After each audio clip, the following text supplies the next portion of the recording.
hear myself through my headphones. Yes, man. Like, I feel real good about this right now. Pay attention, because you are now listening to Permission to Speak Freely. So, Dama, I'm going to come out, like, I'm going to ask you, like, hey, what's going on? Like, what's your perspective? What's going on big in the Navy? Like, kind of give me an update.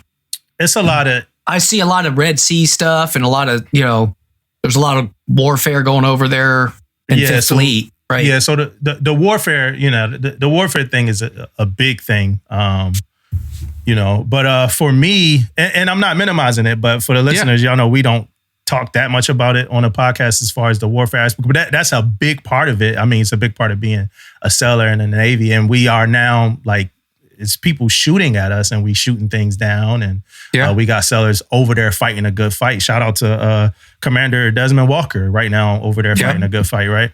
But one of the things that's happening right now as we talk, right, and we're gonna get into it a little bit, is it's a lot of turnover, So new president, right? By the time y'all hear this episode, inauguration day, new president, new SecDef. A lot of DEI conversation, which we won't really have it on this podcast, but so a lot of that, some of the things, and we're going to talk about a little bit when we talk to sexual harassment policy later, but a lot of the things that we've been cooking up for the last 3, 4, 7 years is finally kind of being enacted, and we starting to see things like that happening. We got 2 new carriers coming, and a lot of that's we going to talk about on this episode. So that's a lot of the big stuff, man. I think junior, and this is deck plate level kind of me. I think junior sellers, they got a lot more leverage than you had when you were coming up, Paul. Than I had when I was coming up. Those conversations are a lot more level grounded, man. I remember when, like, for instance, today, I'll give you an example. Today, SecDef's ceremony, I had some sellers who volunteered to go so they could be a part, so they could like observe the ceremony. And I got a text message. Now today's a 96 at my command, so I didn't have to work. I got a text message. One of the sellers had he lost his ID right before the ceremony. He couldn't get up there in the van. And I'm like, okay, cool. Let's make sure he found, because this same seller, he's supposed to usher at the inauguration, but we're gonna talk about that in a second. Why he probably won't be doing that. But he, I'm like, that's cool. Just, let's have him look for it. If he can't find it, let's make sure he get another one. Boom, boom, boom. I remember, and then I thought about it after I'm outside my daughter's daycare. My day was crazy. And I thought about it. I'm like, damn, if this was in 2009, 2010, when I was a junior seller, this shit would have not been this easy. I would have heard something from somebody on the day of the event. You don't got your damn ID. How to you would have got it. Now it's like, yo, yeah, it's cool. Just have them do this, take care of that, boom, boom, boom. And so for me, I think that I think it's good in a way because okay, we get it. You're going through this life crisis and you need to figure it out. Why add more pressure on you already while you having a bad day, But then it's also a part of it where you still want people to understand the importance of preparation and stuff like that. So you gotta try to find a happy balance. Yeah. So that's that. Hey, real quick, before we start, depending on where I cut that first segment out at or not, we are joined by Paul Kingsbury again, y'all. He hanging out with us. Guest host this episode. We were supposed to have a guest. Don't know what happened, but hopefully we get you one day, man. But we gonna be booked up now through April, man. So, you got ghosted. So good luck, man. But I want to, Tish, I think we got to mention the ComNav Surf 4 Culture of Excellence 2.0 Summit, May 28th, that we got invited to lead a panel on.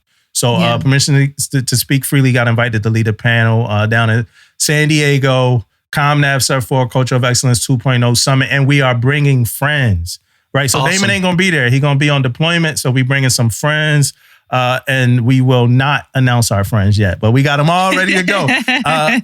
One of the cool things is they've all been on Permission to Speak Freely, just to kind of keep the spirit of Permission to Speak Freely. So they all been on some of your favorite episodes.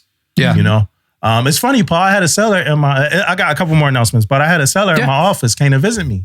I'm like, hey, what's your favorite episode of PTSF? He was like, the episode y'all had Fleet on there, Kingsbury. I was like, no. for real? So you got some people who got So Nice. So let's talk this culture of excellence 2.0. So that like I'm dated, like, so can you, it's been 6 years now. Like Yeah. I've been retired. It's like, it goes quick. It's great, but it goes quick as Tisha's, figuring out. So I saw some of this stuff. This was after my time, as a fleet bash chief. I saw the document, very wordy and stuff. You know, we tend to just like to throw a lot of words, right? But what's the meat of that thing? Like, what's your sense of like your command senior enlisted? Mm-hmm. In short, tying like all those warrior toughness elements into the culture of excellence elements, right? Yeah. And bringing that under the same umbrella, as well as your EOS, your stress controls, like just bringing everything under the same umbrella and really just streamlining where, like, if you look at the placemat, for instance, you'll have whatever the elements are and then the source of like where to find like documentation for it, right? So and then it's also a part on there where it's like good, better, and best. Yeah. And that's like, hey, so good commands are doing this, better commands are doing this, the best commands are doing this. And that's like, when you talk about the best commands and you talk about culture of excellence, it's really creating that cohesion between your sailors, your civilians, and your families. So like they say, a good NDOC incorporates families and tours, right? So command members, families, and tours. I mean, that's the best. That's like listing under that best category, right? So it's just stuff like that. I think, and I guess I got to give some credit to CNO and her staff. I think like a lot of that stuff is really cool because it's a lot easier to get to the sources of all that information versus having a bunch of competing interests, right? Did that clear anything up for you, Paul? Did I kind of make it I think so. Because there was a lot that felt like this document I had was like a brochure. It's just like page after page of like bullet points. I'm like, okay, honestly, any leader, I don't care, officer, enlisted, senior enlisted, CMC, digesting all that and weaving that into what you've got already can be complicated, right? Mm-hmm. So the intent is good, but just something simple, like you said, sounds good to me. Like, hey, integrate the family and do a tour on the ship. Yeah. Like we don't typically do that, right? Where you can, you don't, right? It's normally you're out underway and you put everyone in the ship's library or classroom and do the thing. But I think that is cool, weaving the family in. Now it's just left to be seen. Is that like a nice to have, or is that something like commands will?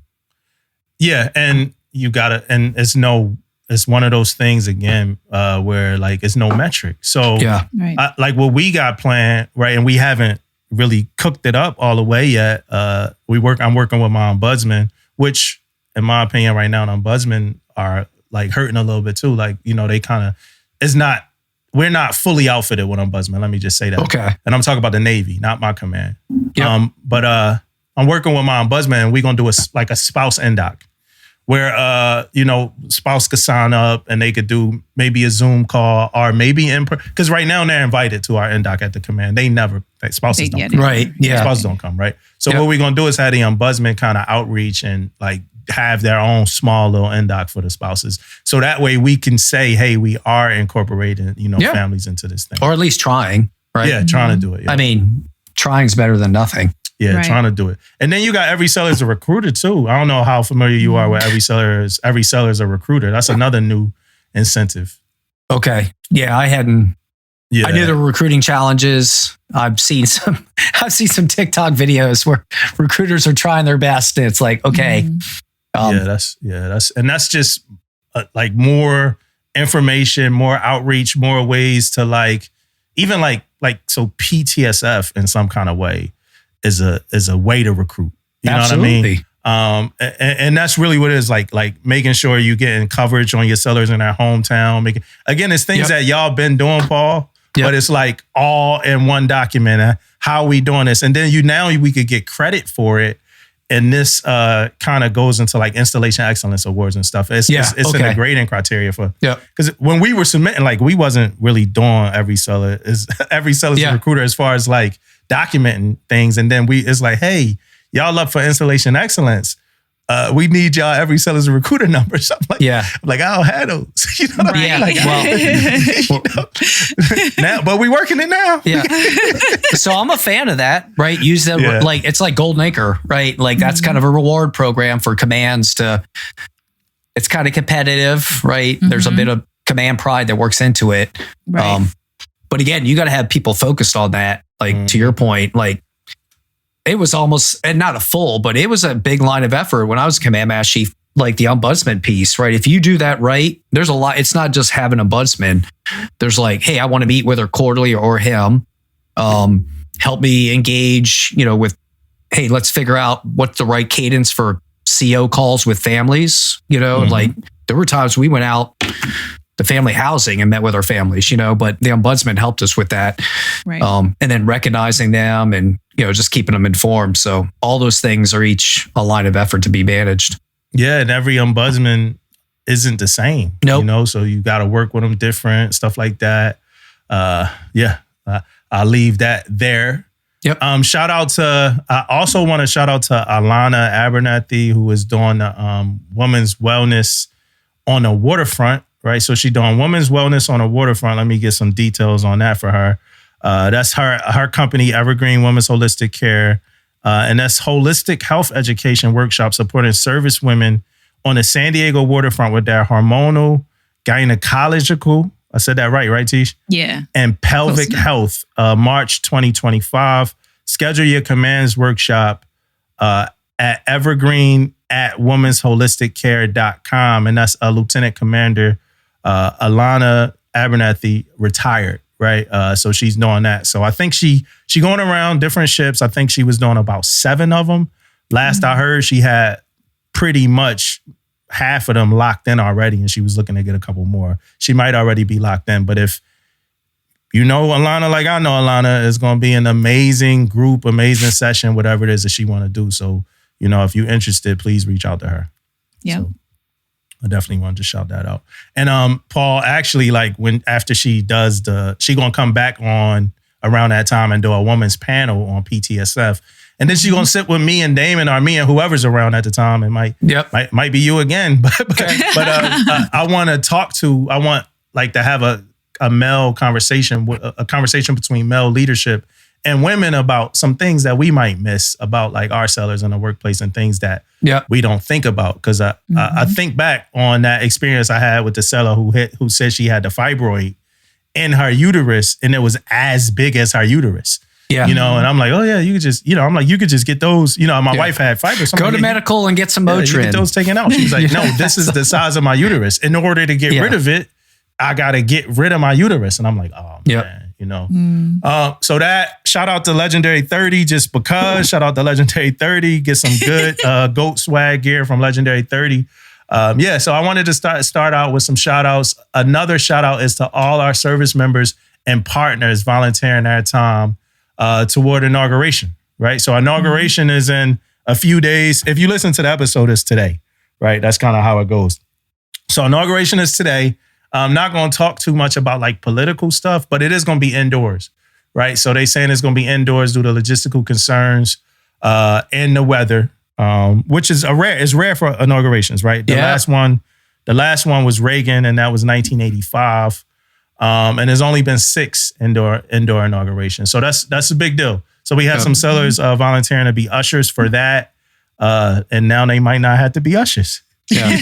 I hadn't heard that it was shifting indoors. Yeah. I was up in DC, I don't know, 2-3 months ago for work. And I like to walk around, the National Mall. So I was like, all right, let me swing. And I'm telling you, like 2 months ago, at least, they were already starting to, you could see the scaffolding was being put up on the steps of the Capitol and everything was being prepped. So I missed that in my updates that it's moving inside. Yeah, man, you got to think about the amount of prep that they've been doing, like security prep, like all types of like protocols that they've been doing for the outside inauguration. And then like, last minute shift indoors. There's been a big kind of period of time for DC anyway, but not just with the weather, but President Carter, the passing of President Carter, inauguration, and then it's about to be a bunch of turnover just in that area period between different people, but with the parties kind of switching out. So there's a lot going. Like not just political pressure, but like New Orleans, Las Vegas, right? There's still people doing nonsense. Yep. I mean, considering what already happened to President-elect Trump, there's a level of scrutiny there already that Secret Service is like, okay, we got to cover on this. Yeah. Oh, yeah. I'm not surprised at all to see that it's moving indoors. I know that it's due to weather concerns, but I think there's probably other underlying concerns too. I think it's a smart move to put it inside. Yep. Yeah. What about, hey, listeners, disclaimer, this is going to be a super random episode, just random topics, no real structure. We got some things we want to talk about, but we ain't going to be structured. I might get a book of the week mid-episode. We might do better mid-episode. So we just going to have some fun, man. We got Paul here. We're going to have some fun. Yeah. So what about Carrie Underwood singing America the Beautiful? Y'all ready for that? I'm good with her singing anything. I think she's a great singer. She can put a lot of energy to stuff. So again, she's I don't like this way. People are just trying to polarize people, right? Like celebrity. I'm like, no, she's a great singer. Like she comes from the heart, and I think she'll do a great job. Yeah. Politics aside, I mean, it's a song about America, and she is a really good singer. She got the voice to do that song. Yeah. So I'm looking for. Whenever I get on Twitter, my algorithm is Drake and Kendrick.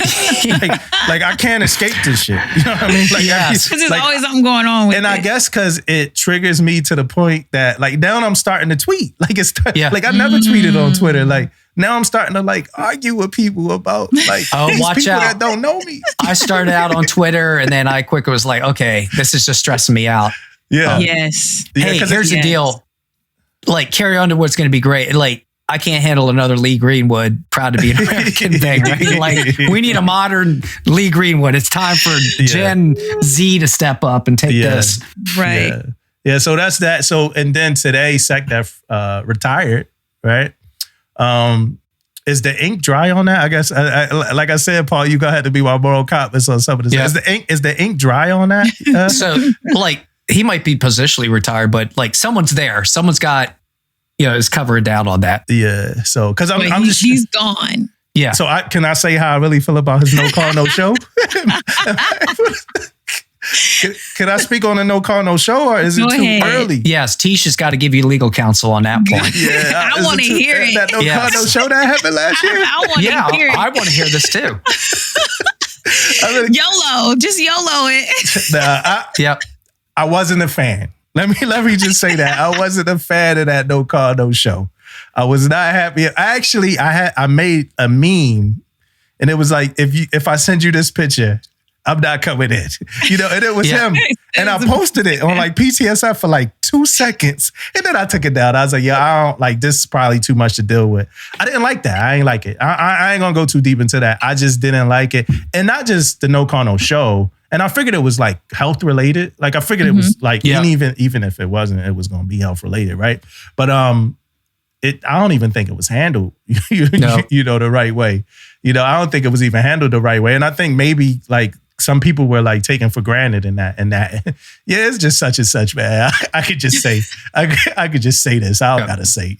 I thought it was crazy. Honestly, I thought the Secretary of Defense doing a no call, no show was the craziest shit that I heard of. But that's just me. Go ahead, Paul. No, you got it. I'm a little bit on the fence. I ain't gonna lie, because if I'm in the hospital, and I have a staff, I'm expecting my staff to do the notifications. I'm not trying to be on my phone texting and calling if I have a health concern. But at the same time, it was even after that though, it would, once you're good and the scare is over, you still acting like you at work and you calling shots from the hospital bed, you on a medication. It wasn't a routine appointment? Yeah. I thought he was in the hospital. Yeah, I thought it was a routine appointment though. Was it? I know it was for well, I don't know. I could be wrong. Cancer, right? Totally wrong, and that's why people podcast. So if it was not a routine, if it was a routine appointment, then I'd take all that back. But if it wasn't a routine appointment, Yeah. Yeah, I would have to. I can't. I know he didn't brief Congress. It says failed to tell Congress or the White House about health problems as required. Yeah. So I mean, people were mad. No, never mind. Oh, so they didn't even. Never mind. People were mad that Chadwick Boseman didn't say. About. Yeah. So I love to like go back, right? So we're talking his hospitalization thing. Yeah. Yeah, so like they did an inspector general thing into this, right? And they found the Pentagon IG reviewed this and found that his hospitalization increased unnecessarily the risks to national security, even if ultimately there were no immediate consequences, right? So I don't know. That's just, and he was hospitalized for 2 weeks and started 24 for complications related to surgery to treat prostate cancer. This is all open source now. But you don't tell the White House, like, here's chain of command stuff, right? That's my deal. Right. Like, okay, so in what world does the commanding officer of a ship end up going into the hospital for whatever and and their boss doesn't know, right? Like, this is chain of command stuff, right? And I got it, right? President of combatant commander, but SecDef is definitely in that, Yeah. That's just... That was crazy to me. Like, and to Tisha's point, that might have been bad staff work for sure. But like, okay. Meanwhile, like we had the commandant of the Marine Corps ended up having a heart attack. Right? Last year, I think it was the commandant of the Marine Corps had a heart attack, right? That came right out. Like, okay. Stuff happens, right? So why? I just don't like that. Yeah. That is just, and then from my big thing with a lot of things, again, not politics. This is just double standards, right? So come on now, like, all right. So now, Mass Chief Kingsbury, like, I'm just going to bug out for 2 weeks and I tell my boss, anything, you know what I mean? I mean, it's just common sense communication flow to me. Yeah. That's exactly a major problem. It's a major problem like that office, especially from the military arm, wouldn't bring that up. That's unacceptable.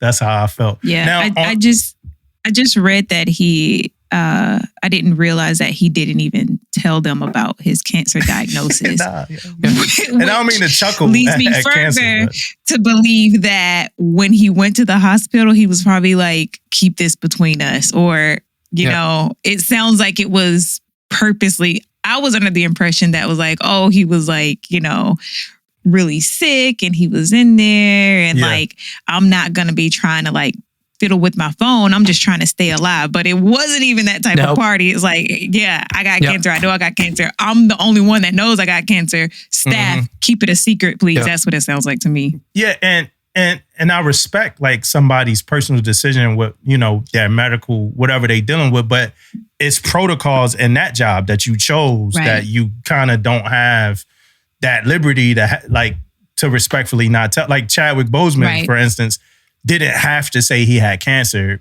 to be Black Panther. You know what I mean? But it's a protocol for you to kind of let people know what you got going on. Right. And not being and even followed. the impact on command and control. Got it. Right. They found like, hey, there wasn't like a direct impact on command and control. There was potential. Yeah, got it. And then there was a kind of like, so he had his Deputy Secretary of Defense cover from, for a few days. But again, so the CO goes into the hospital or the admiral, like, all right, my XO, my deputy steps up, right? That's kind of how that chain of authority works. But I'm telling my boss, by the way, because they're probably going to email me and kind of like, if I have to call them an emergency, I'm going to want to know that, right? So it's just odd to me.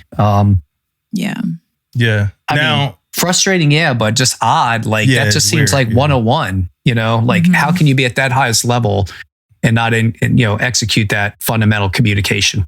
Yeah, it was weird. Now we covered the story before he retired and I couldn't say that I just didn't like that. And not necessarily him, I just didn't like that story. So it's not like personal to him. And like now, as he is leaving now, I do want to kind of call out some of his significant accomplishments, right? You know what I mean? Because so a lot of global crises he led through.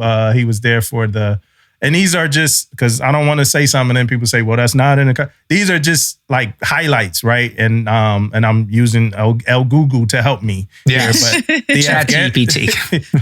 That's really what the Afghanistan withdrawal, right? He's been there like as we're supporting Ukraine. It says Operation Prosperity Guardian, precision strikes in Yemen, military modernization and readiness. A lot of what I feel from him has to do with modernization and readiness, strengthening NATO alliances, addressing extremism within the ranks. He was there for that. Health transparency and oversight. Well, this is actually him. That's about him. That was about him, actually. That was what we just talked about. So those, but I did like a lot of it feels, man. I know it's January 19th, but the military feels a whole lot like more inclusive. I think some of the things that he did kind of helped out with some of that stuff. So I do want to say, congratulations on completing, the term and doing whatever it is that he did. That everybody that successfully completes a term, I think without getting fired should, get some kind of congratulations. So yeah, for sure. Yep. Yeah. So what else has been going on? Man, 2 new carriers. Oh no, well, his relief is Pete Hegseth, right? So Pete not yet. Nominated. Right. Yeah. He's nominated. He's getting his ass grilled right now. Yeah. So what should I know about him, Paul? Because I don't know much about him. So former Army, I think either Army or Marine Corps vet, younger, like J.O. And then, like into the Fox News world, kind of polarizing under his approach, right? So, I mean, like Elizabeth Warren was grilling him specifically on, he's got a trail, professionally like qualified, right? He's getting challenged, right? So, okay, I can be a junior officer in the military, but does that qualify me to be Secretary of Defense, and what does qualify? So some people have pushed back on that. Over again to Congress to determine that as they vet him. But also there's a bunch of stuff that came out with behavioral issues, a lot of character related stuff, right? So again, over to Congress to dig that out. But he has openly challenged and pushed back on women in combat, right? Yeah. Now that is the big one that I saw. Yep. And from the testimony and the hearings he was having, like, again, Elizabeth Warren pressed him hard on this. There were no qualifying statements beyond that. Like, hey, hey, if you can meet the standard, you can serve in combat. From her perspective, it was women shouldn't be in combat, right? And they have negative effects.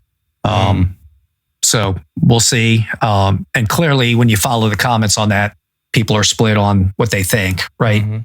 I think we can say now we've seen women succeed in combat roles, right? And I think at least from what I saw, I don't think we have a woman Navy SEAL yet, right? So they can apply, but I think the standard thing is shown like, hey, you can't just walk in the Navy SEALs because you're a this, that, or the other. You got to qualify the standard. So from my perspective, I think the armed forces get that. Yeah. And that'll be interesting to see if he is confirmed, if there's rollback, and other things like that. So it's going to be interesting to watch. Yeah. Now, do you know, I don't know if you know this, do you know if he has to be confirmed by like inauguration? Like, so when the president takes term, does the SecDef have to be there that day? I don't think it has to be. Like, I think they haven't made the confirmation yet. Okay. So no. So many of his members are not confirmed yet. So there is a transition period. Okay. Yeah, I see that they going through the whole confirmation process and all that stuff. All right, we also got 2 new carriers. George W. Bush and the Clinton right? Bill Clinton. And people got jokes. I don't know why they got jokes. Like, so I posted it. So I just you're getting back to my time. I posted it on Instagram and people started like DMing jokes about it. There's got to be, they already have to have like, each ship gets a name, right? Like they got the official name, they got the sailor name. Like I was on the Eisenhower, that was my first ship. So it was like, so when Eisenhower ran for president, right, his button said IB, right? Ike's best. Right, that was his campaign slogan. So of course, sailors took that right on the down low. They gave us IB buttons, but we were like Ike bites. So that was our whole thing, Ike bites. So like I don't know how all the carriers have been twisted, but for some reason, I'm pretty sure in berthings throughout the carriers, they got memes and all kinds of stuff now. Yeah, and I can see. What are you hearing about the Clinton? I didn't even I didn't even keep the keep a mental note on the DMs, but they are, of course, it got to do with Lewinsky. Somebody threw me something about Bush. Somebody, oh no, I got a Captain's Liberty boat. Captain's Liberty boat is going to be named Monica. Somebody said ship's newspaper will be called the Star Report. If you know, you know. Oh yeah. So that was the investigator. So that's some of the stuff I got in my. He was a special counsel that was assigned to investigate that. So that's some of the stuff I got in my inbox. But hey, I mean, 2 new carriers, right? So, question for both of y'all: are large scale carriers still as relevant in the age of missile technology and drone warfare? Are they still as relevant as they were like back during the battles in the Pacific? So I would say they're relevant now. We're using them, right? So look in the Red Sea, like we got carrier strike groups there. The nature, the context, and the war plan will dictate that. Yeah. So, and this is all, warfare specific. Like, I don't send a Navy SEAL into everything, right? I don't send a DDG into everything, right? But I just honestly have confidence that, and I read several articles and proceedings back and forth, right? Hey, they've been rendered obsolete. I think they still do provide a flexibility. I have confidence. I'm not in that decision making anymore and kind of research, but we have smart people on these staffs that are thinking about how to use these things and how to protect them. And remember, the fight is not. I saw a recent, it was a meme. I don't think it was a meme. It was just like a sticker, like, "Hey, go Navy, beat China." Instead of. But I'm like, but that's not how it's going to work. It's not going to be. You're not going to send the Navy in to just beat China, right? It's going to be joint, right? It's going to be cyber. It's going to be space. It's going to be. The Army's going to be in there. Marines are going to have special capability.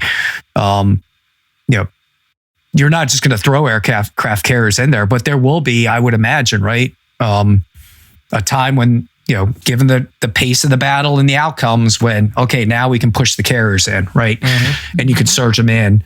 So you're going to use stealth. We're probably developing drone capability too, to our advantage. And, I know there is some capability to bring missile capability, right? With a Marine Corps kind of focus to it, instead of putting a carrier there. So I think they have a purpose, right? Not everything's going to be up against China, and you can see, I think you still need that asset. And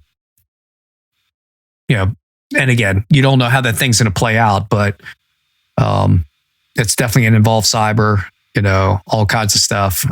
And it could be stuff like, you heard Trump talking about Panama Canal, right? It's like, so Trump doesn't just want to make a grab on the Panama Canal. And whether you think that's like goofy or not, that is a strategic pathway for us, right? Like not just for military, but for economics to flow.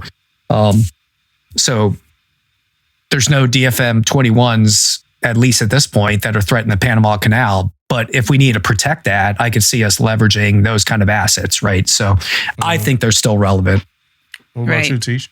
Same thing. I was just pretty much gonna say that, or I don't want to repeat what he just said. I wouldn't even say half the stuff that he said, first of all. But I think that the carriers are still relevant, and the new technology that we're gaining access to, and I think it's used as an asset. I don't think that we necessarily need to like replace a carrier or that it's going to make the carrier obsolete. We just utilize those new technologies and the drones now in addition to what we've always been doing. And I think that like Paul is saying, like the way that you utilize it, you know, maybe you send those in first and then and then the carrier comes in, you know, or you send in the carrier first and then you pull back and then, you know, you have your drones. And we have very smart people coming up with these things. We have very smart people on the ships that's learning how to utilize them. And yeah, I just don't think that, not the carrier, like the carrier, I don't think that. I think if nothing else, it's a muscle. It's also the right. So the kind of a big part of what we do with our fleet too, right? It's a show, right? Right. It's a show of force. It's supposed to be a deterrent. Mm-hmm. And then you leave the enemy guessing whether they think and calculate, do I think that is a big enough deterrent or do I want to move on it? Exactly. But they also, remember, so other things, big deck amphibs, the same thing. Mm-hmm. And this is not the primary mission, but when those big hurricanes like come rolling in, like they are used in disaster response, right? They have a great freshwater developing capability. They give you helo search and rescue capability. Mm-hmm. So that it is beyond just a fight with China, right? Right. China has carriers now too, right? So, you know, is there a scenario, I don't know, where China's coming at us across the Pacific and then there's a carrier, right? There's the Midway thing, right? Where it's the carriers are fighting, you know, with air wings against each other. Mm-hmm. I don't know, but I don't think anyone's getting rid of those with the investment we've made in them. Yeah. You know, and you refine them. I think you just make them better, right? Make them better, right? They like Camaros, man. You know, Camaros. Yeah. I had a Camaro in high school. Yeah. I had one as a junior seller, as an E5. They like Camaro. Don't get rid of them. Just make it better. If they going electronic, make an electronic Camaro. You know, the Mustang. They want electronic. Let's make an electronic Mustang. Let's, you know, just keep it around, right? I know y'all kind of brought up all good points, so I ain't even gonna hit them again. Just keep it around. We need them. It's a classic. It should be here. Just make it better. I think it's cool to see. So I served on the Enterprise and I served on Nimitz class, and I, as a fleet master chief, had an opportunity to tour the newest. It's cool to see them, right? So they're adapting them, they're adjusting them, how the flight decks are designed, shift the island, the propulsion plants are completely different, the distribution systems, you know, EMALs and all that stuff. So I think they are continuing to improve them, but I think the fundamental mission, they do provide flexibility and they are a visible sign. You know, no one else has the ones we do, right? So it is a power projection asset. Yeah. And that's high level. That's a high level conversation on a personnel conversation. It's a authentic. So I never was on an amphib, but like I was always on small boys. So I did LCS, DDG, cruiser, just all small ships, and a carrier. It was an experience, man. Like as a sailor on a carrier, and I was only on a carrier for like 9 months, but it was a very unique Navy experience for me. And I think every sailor should, you know, like spend some time on a carrier, like just walk around, spend time, see what it is. And I honestly, Paul, like I'm like, man, like how disconnected are we? Like, are we gonna be? Man, we was so connected on that damn ship. You know what I mean? Like everybody, now you kind of see the same people depending on where you work and how you work. But everybody I saw, I had a good connection with. Yeah. You know, and the people you need to know, like you can't know everyone on there. Yeah. Most of my career was, you know, as a surface nuke was on carriers.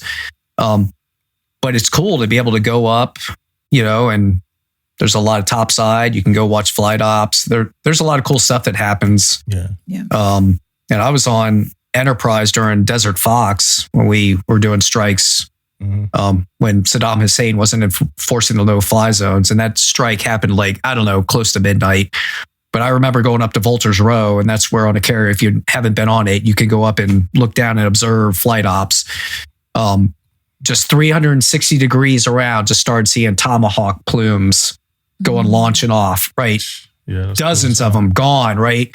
And then some amount of time they went, and then the flight deck lit up, and that whole flight deck strike package was gone in under 10 minutes, right? Wow. Gone. And then like, okay, then go back down to the Chiefs mess, turn on CNN, see Christiana Amanpour in downtown Baghdad. Like, oh yeah, there's some like, oh yeah, you don't even know what's coming. Yeah. Watch the strike happen, watch the kinetics explode, and then be able to watch on the plat, the air wing kind of get recovered, right? So that was the kind of, experience wise, that was the closest.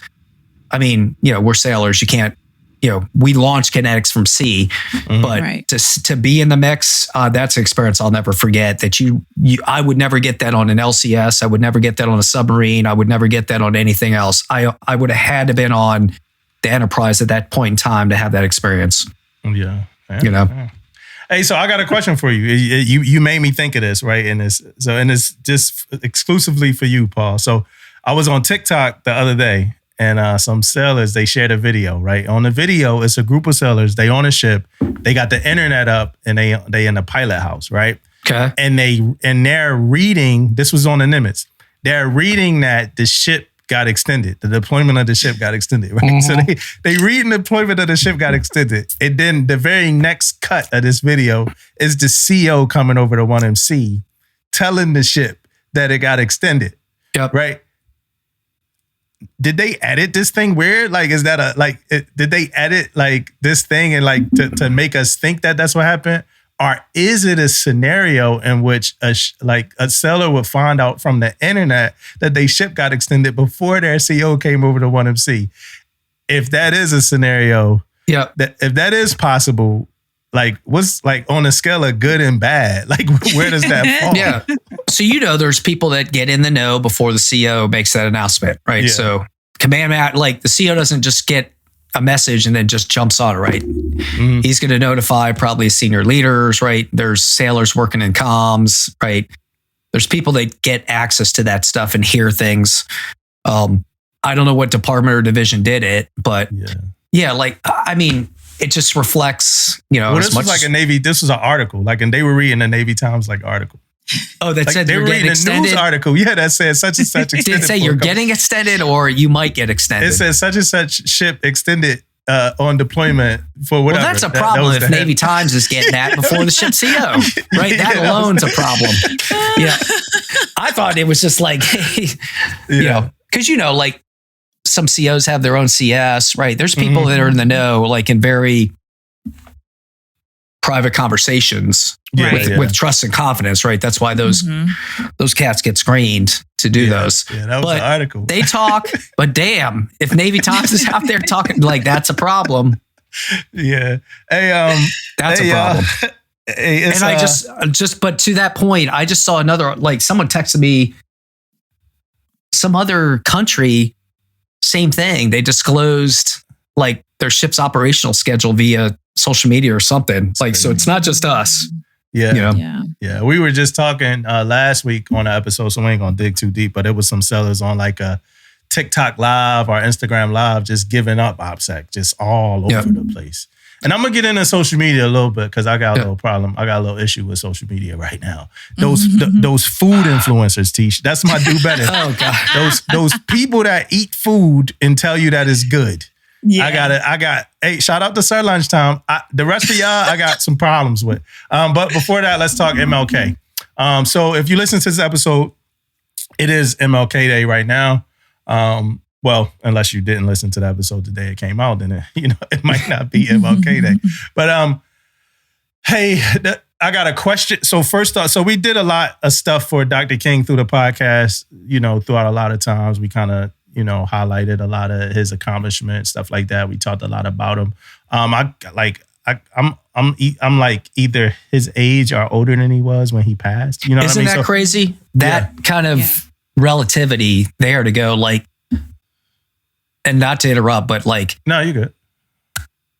He was doing this well before my age, right? Yeah. But the influence and impact that man had on the country at that age, right? That's the stuff now I pause and go, damn, right? Yeah. Like, And like, and the risks at that age, he was like, and we see some pressurization of the country, but like people, I never lived in that, but like, I can't even imagine the context of that environment back there. Mm-hmm. You know what I mean? Like just the attitudes, like we were definitely not progressive enough at that point. He was a catalyst in shifting towards that, and we're still not there, but damn, we're a lot better. Yeah. And they were doing this without social media. Yep. Mm-hmm. Yes. Right? They were doing this without social media. And that whole nonviolent movement, and I talked about this on a past episode because I read a book about civil rights, like kind of like having a lot of military thought processes and tactics about how they executed things. But that nonviolent movement was very, militant and how they proceeded about things, how they onboarded people, how they trained people, and just the discipline that they had and what they did. Kind of looping my book of the month into the conversation and just creating a whole, because I got a question, but I read a book. It's called Why We Can't Wait, right? And it's by Dr. Martin Luther King Jr., right? And, me being a dumbass who just never knew he had his own books. You know what I mean? Yeah. Just realize, like, I'm like, damn, I never knew. I went to the Bible Museum recently and I'm like, damn, Dr. King had a series of books. So he wrote a book called Why We Can't Wait. And it had a lot to do with Birmingham, Alabama, and what they were dealing with in Birmingham. And it was like pretty much a call to thought, right? I ain't gonna say a call to action, but it was a call to thought and I guess action and processes for every American, right? And one of the good things about Dr. King is that he like had this juxtaposition thing where he would always compare like revolutionary America to America at the time that they were, or America at the time of like Boston Tea Party and all of that stuff to America at the time that, they were living in, and like kind of like shine a light or like put a mirror to America now. Like, hey, this is not what you all said that we were fighting for. So he would quote like great Americans. Yep. He would quote the Thomas Jeffersons. He would quote the Lincolns. He would like do all of that to say it like this is America, right? And one of the things that stood out from this book, Paul, was when he was talking about the necessity to go to jail, right? And it was this one case in particular where like the state would try to strong arm people for like, it's just like just rioting. They would riot, but the state would try to strong arm some charge to like give them, and he was, and I'm not like as specific on it because it's hazy, but he was one of the ones who were facing the charges. But it was like, hey, you could do a couple months if you say this, or you could be subject to life in prison if you don't, whatever. And he was a part of a whole group, and they were down to take the life. And they fought this thing to the bitter end, to where the state had to just overturn that like crooked law that they had, because they knew if they locked them up for life, it would just look so bad. And that was kind of the nonviolent fight. Like, hey, no, let's let people see how bad this is. Let's get out here and let people see what happens when these dogs attack, when they start hosing us down with hoses till the skin come off our body, stuff like that. So, and he was a leader in that, and he was an active, like not only a leader, he was an active participant in his leadership. He wasn't just online, like or in the house secluded. He was out in the fight, the whole time. So again, another year, I want to salute Dr. King. I have a question, but then like whatever it is y'all have to say, y'all go ahead and say it. My question for y'all is this. Dr. King was a servant leader. And then how can that leadership style influence the way sellers lead and support one another? Well, I think good leadership, like, is a good show of servitude. You're there, what you do every day and how you do it. Like, you have to, like we always say, ship first, sailor always, or something like that. And we put so much emphasis on our people and serving our people. Mm-hmm. And there are some leaders who don't know how to first serve, and it's unfortunate, but you can definitely see the difference with those leaders who always are focused on what can make my sailors better. How can I, advance my sailors? How can I ensure that they're getting the proper training?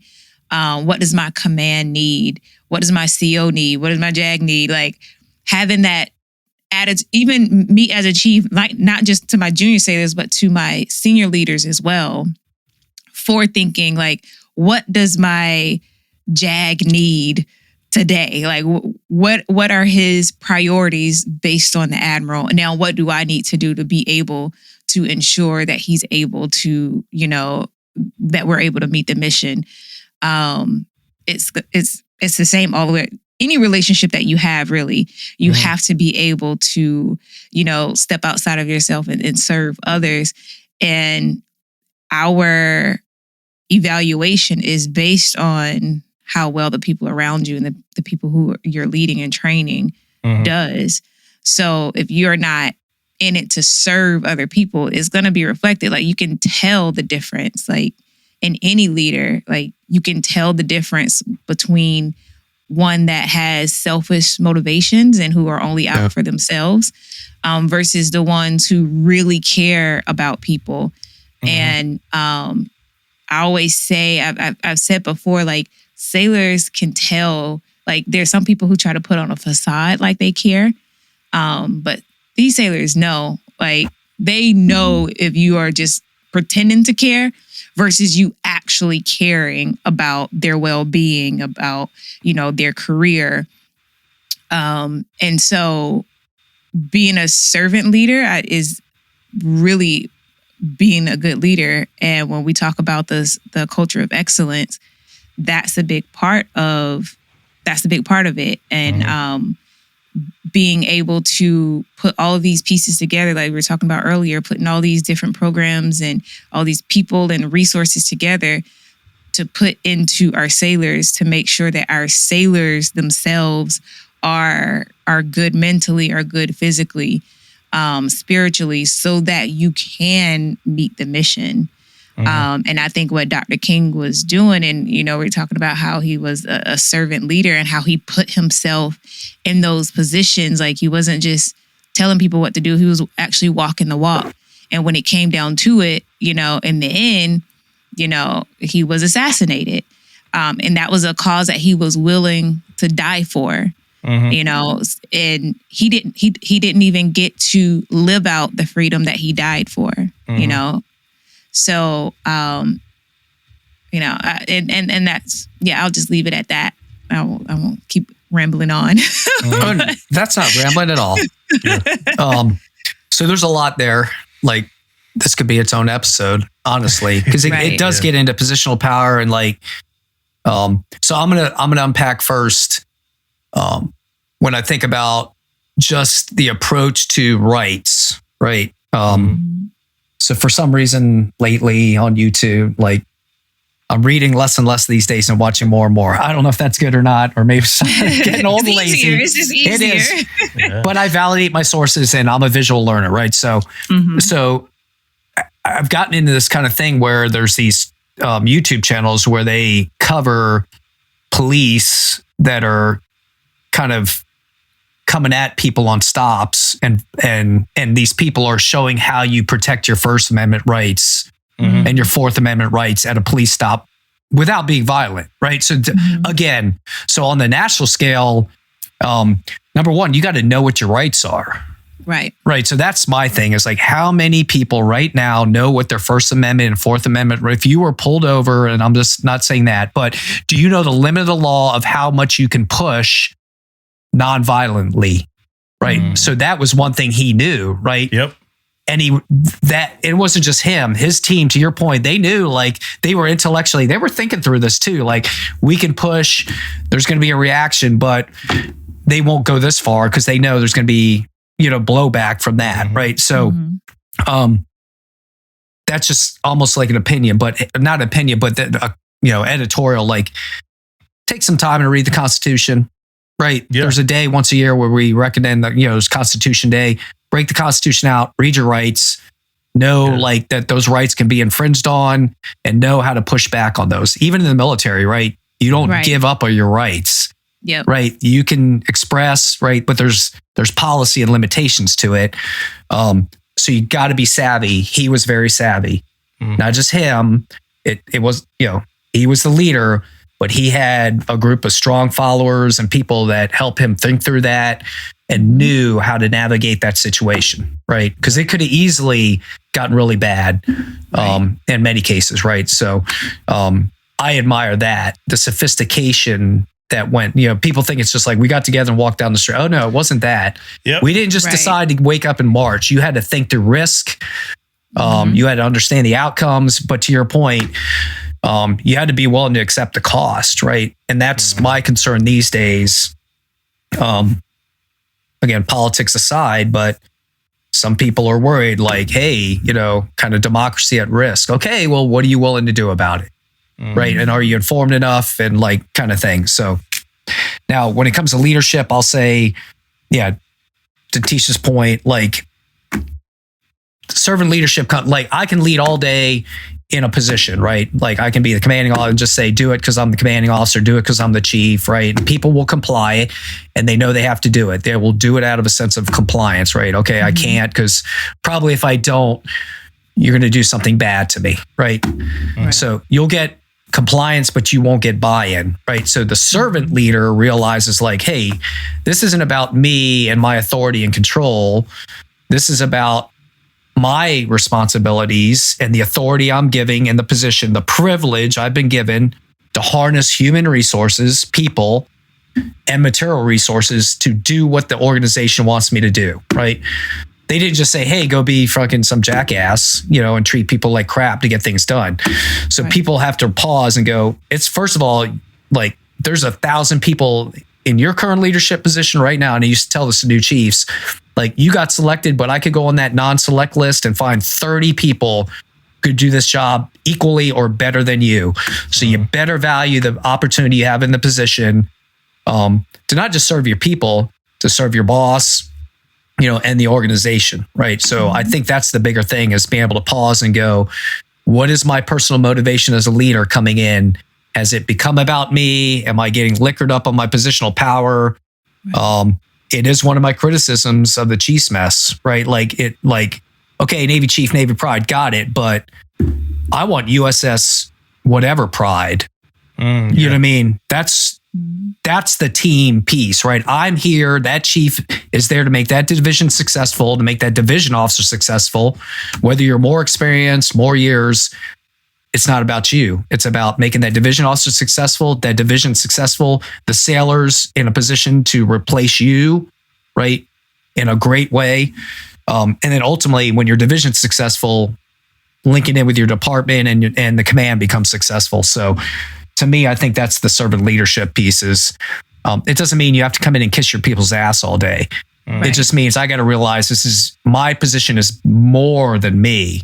You know what I mean? And I have to do the best role I can do, like to assess myself daily, right? At the end of the day, what did I do to forward my division? What did I do to forward my division officer? If I'm the CMC, what did I do to forward my chief's mess, my commanding officer, my XO? If everyone just took that perspective, that's servant leadership. And I think that would deliver results. And you can take it down. Like I can take that to the E3, E5. I'm the leading deck seaman. What did I do to make my team better today? If you can frame it that way, instead of like, what are people doing for me? Yeah. Right. You will shift a mindset that will unleash power and innovation in your team. Yeah, and I'll add. I got something else about MLK, but I want to add there. This is my opinion. Stars shine through, right? So, and I say that because some people want to be a star. Like, so some people do things and want to be a star. It's a chance that you are a star. It's a chance that you're not a star, right? Mm-hmm. But stars shine through. You don't have to do too much to be a star. If you're that, like, if that's who you are, you're going to stand out. You know, it don't matter. Like, so like, and I want to say that to people. And it's a lot deeper I could dig there, but I just want to kind of leave it right there. Yeah. You know, it's a lot of people like, you know, I have conversations about people where people like, hey, this person can command a room without saying a word. Yep. You know, it's a thing about, you know, that humility piece. Then there's also, and I know Paul might know better than all of us just based off experience, is also different times and different situations to turn some of that stuff on and turn some of that stuff off. Yeah. You know, Situational leadership, right? Yeah. You got to know, like, there's definitely a place where I have to be directive and I have to just be like, I don't have time to seek feedback and and those instances are rare. This is like casualty, emergency situations, like, that's usually when you turn on that very directive style. Or honestly, like if I'm, again, as a servant leader, I have to be able to assess my people's maturity and their willingness to do the things I need them to do and be able to shift my leadership style and accommodate that. And it's okay to go directing. I've talked about this on podcasts on Cutlass. But then you got to understand and be able to assess and go, okay, directing time's over. Now I'm going to shift to coaching, right? Like, okay, they're growing, right? And I'm going to step back out. But yeah, it's, and again, like, this isn't just a military thing. This is, I'm doing it right now. I've got 2 ladies now work for me, you know, and it's fundamentals, right? Like, I had to build and establish trust. And my point was like, hey, your job is to run the portfolios of community outreach. My job is to support you, right? So what resources do you need? And then not just that, I'm the broker between you and leadership. So I communicate your successes, right? I had to talk to them about, you know, I was getting not pushback, but like, hey, I was told I can't do this or this. And I'm like, I'm giving you the green light. Do that. You got to advise me if it's legal, ethical and stuff. And if we're crossing a red line, I'm not going to endorse it. Yeah. But if we're allowed to do it and someone just thought we couldn't, no, go do it. I made that decision. Now I've got the top cover, right? To me, that's servant leadership, right? Right. It's about their success. And I don't need to communicate my success. You know what I mean? People will recognize it, to your point, Damo. You know, they're going to see the successful leaders.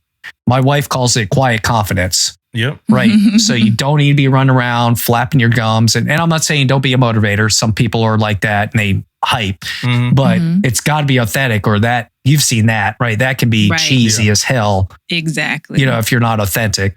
Yeah. And I've been in positions where it's like, yo, I'm going to write this down. It's going to be this great speech. And then I get up there and I don't feel it. Like, I'm like, oh man, let me just ball this up and let me come from the heart. I can do, you know, a lot better. But I want to go, like, because you were talking about decision making and stuff like that. So the last piece, like, to connect MLK to it all was the hard decisions, right? Oh, you connected right, because I was just about to keep going. Yeah, so the hard decision. So one of the decisions, right, in this book, Why We Can't Wait, and I urge everybody to read it because he talks about a lot of stuff in this, but he talks about, like, when they decided to bring kids into the civil rights, like Paul said earlier, like, none of this stuff was like fly by night. Yeah. Like, it was conversations, and it was also contention.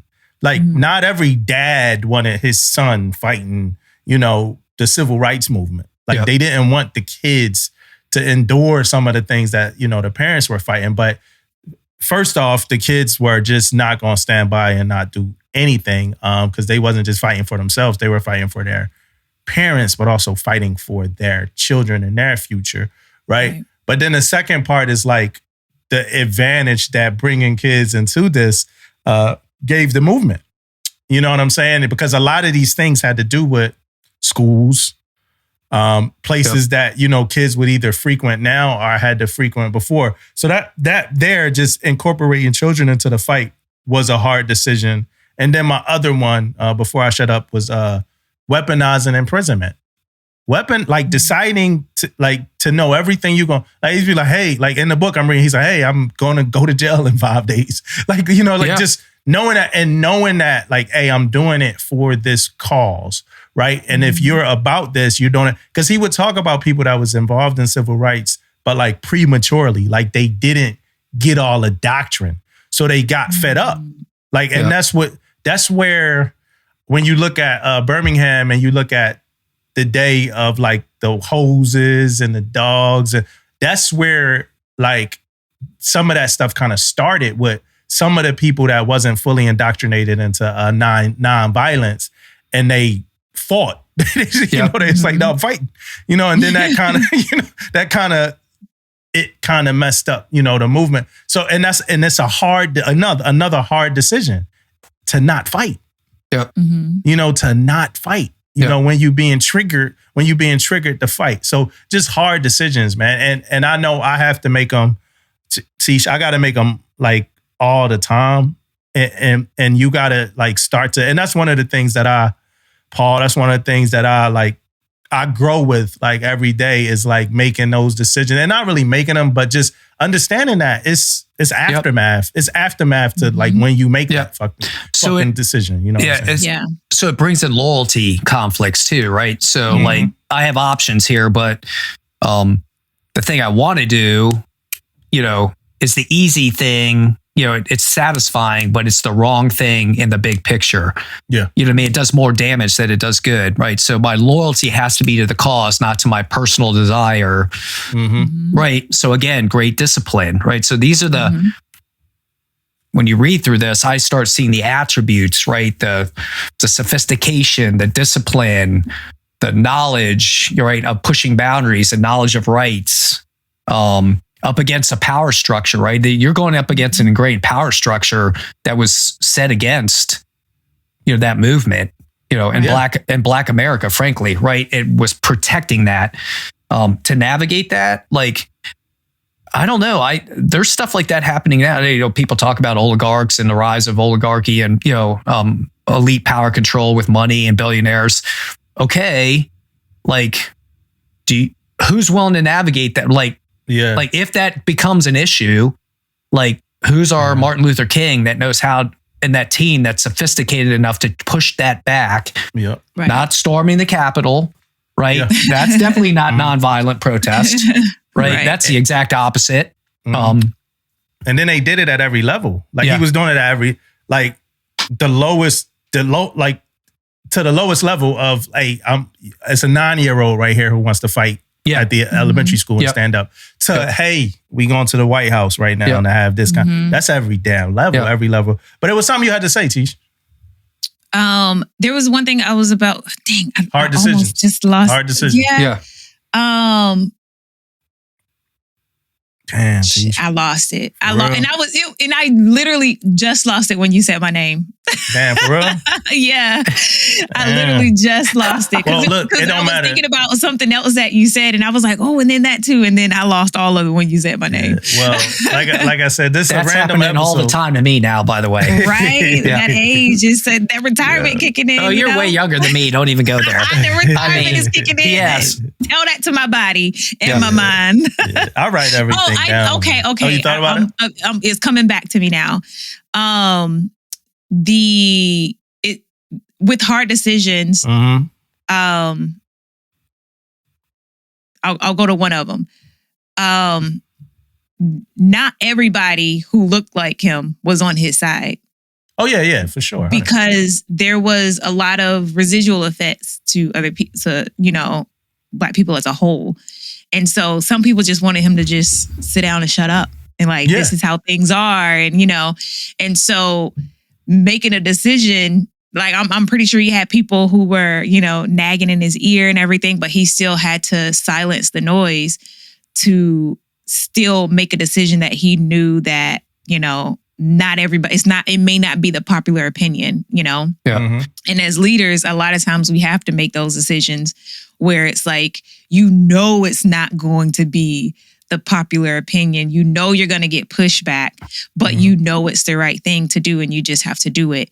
And second thing is, in those situations, some leaders go with I'm just not going to make a decision, or they just either take too long to make a decision.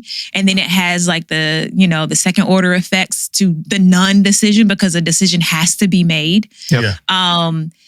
that is almost as dangerous as making the wrong decision in a lot of instances, when you're just sitting there and not making a decision and everybody's looking at you. I'd rather my leader kind of, hey, let's get in it. Let's make a decision. So we're doing something. And then we can just adjust as needed versus one who just does not want to make a decision at all.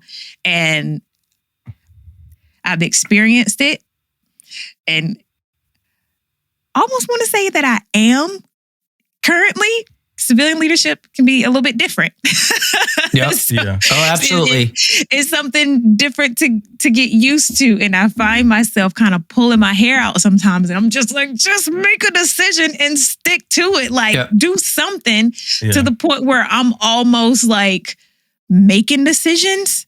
And I'm like, that ain't even in my pay grade. I don't even get paid for this. But you see the contention among coworkers because of the lack of decision, you know? So because it brings anxiety in, right? Like exactly. I think another piece, like, and again, there's things that people that hit with me. So there's a Denzel Washington clip out there where he talks about growth requires discomfort.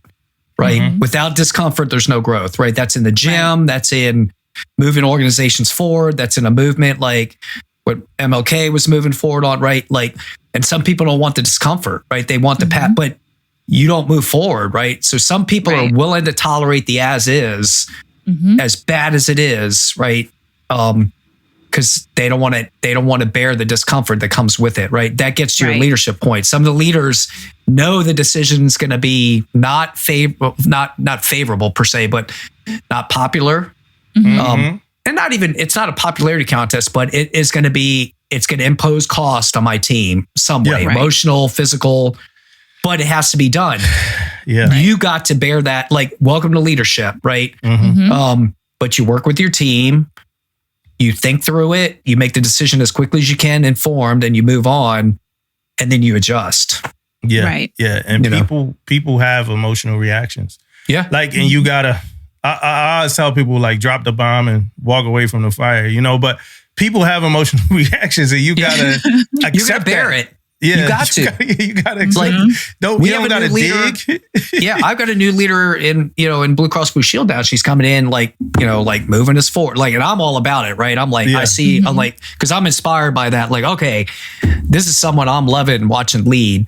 And then I'm translating that down, right? But the pain is like the pushback. It's the friggin', right? Well, okay, like, you're going to, it's emotional pain, right? It's intellectual pain of bearing, you're going to make people unhappy with that decision, right? And they're going to be, it's just because you're going to see it, Damo, right? Like, you're going to advise and people's careers, right? Like, I had to take chiefs to MJP, like, that shit bothers you as a person. Like, if you're not human, if making those kind of costs, and impending decisions doesn't bother you, but I needed to advise that to move the command and the team forward, right? So from a servant leader perspective, my leadership was serving the command at the expense of that bad individual, right? So while some people would have been like, well, your servant leadership should have been towards the chief. No, my loyalty was to something else at that point. And that's a big lesson right there. So some chiefs, man, some of us chiefs, we need to listen to that and hear that shit. It can't be blind loyalty to the chiefs mess. And if that's being communicated, that's a mismanaged message. Yeah, that's a big lesson. Hey, just closing out, Dr. King, again, salute to Dr. Martin Luther King Jr. for all his accomplishments in such a short time on earth. And his name will be here forever. The lessons he taught will be here forever. The inspiration will be here forever. So I definitely want to go ahead and salute him. So happy birthday. Well, celebration of the birthday for Dr. Martin Luther King Jr. So. All right, big one, more changes, more revolutionary stuff. We're going to talk all nav 00125. We talked about it. Hey, for the listeners, we talked about it for like 40 minutes before the podcast started.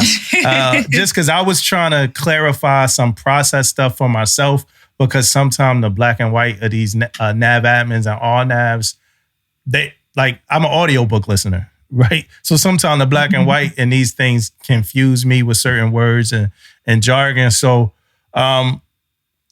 like, Tish, you want to start this, or should I give an overview on what it is and what's incorporated in it?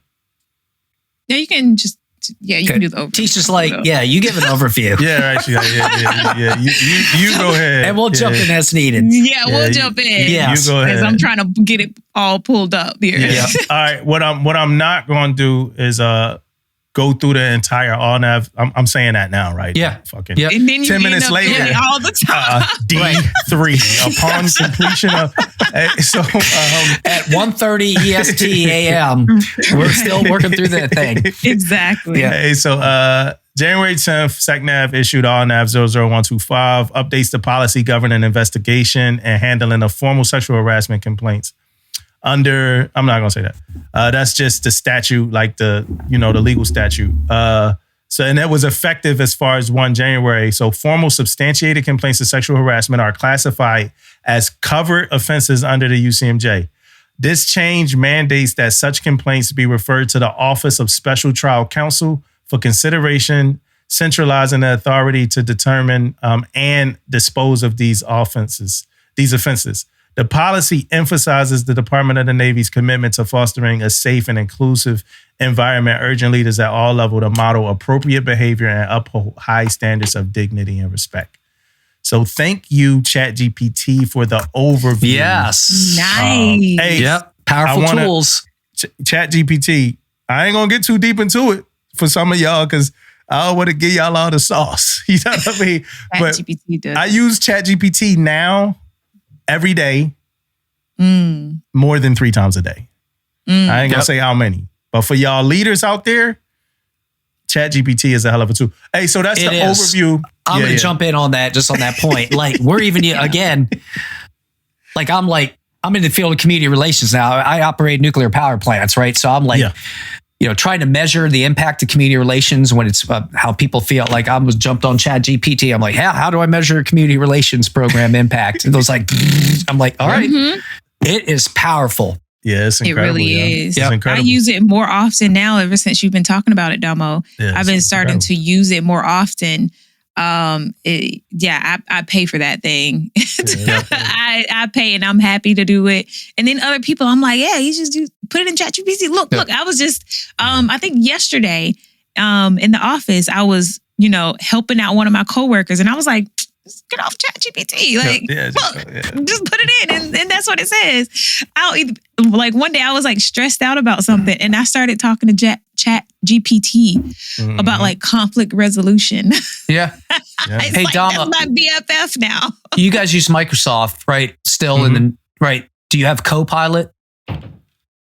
I haven't seen. So I was just talking to somebody about this before we got on a phone.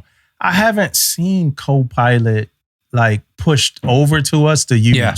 Well, of course, it'll take 10 years for the the government to get it. But you talk about a cool thing, and then we're gonna get back into this. But sorry to detour. But I can have like a Word document of something printed up, and I can say, Copilot, print me up a PowerPoint presentation on this document, and it will print it out. It will create a PowerPoint slide. Yep, with pictures.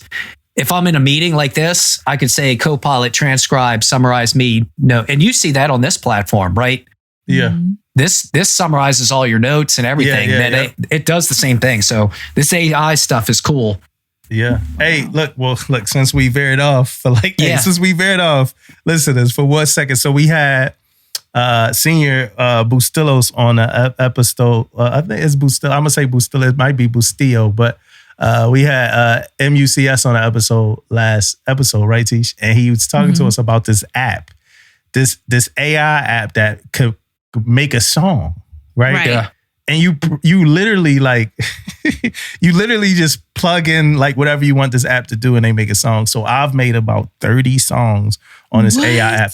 This is what I'm going to try to do right now, right? And it's going to sound bad for the listeners, but I'm going to try to play a snippet of a folk song that I made called Permission to Speak Freely, right? I got every genre of Permission to Speak Freely song. I got rock in here.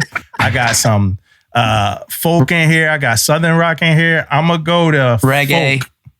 I didn't get reggae yet. I need to get it. I'm going to go folk, and it's going to be from the phone. You can hear that? Yeah. Yeah. In the blue, dreams of shore, one eye on the North Star, heart once more. It's folk, so it's a little slow, right? Time blend, memories tangled, whispers of home in anchors and tangled. You hear they talking Navy stuff, Yes. right? Mm-hmm. Yep. Salt on the lips, lines deep in the hand. This all AI. It's crazy, right? That is. The voice, the instrument. I'm trying to wait till they get the permission to speak freely. Yep. Letters unsent, hidden below. A sailor's lament, where winds seldom blow. Permission to speak freely. But so that's like a slower It's your song. theme song, and you can. And I it's think- not.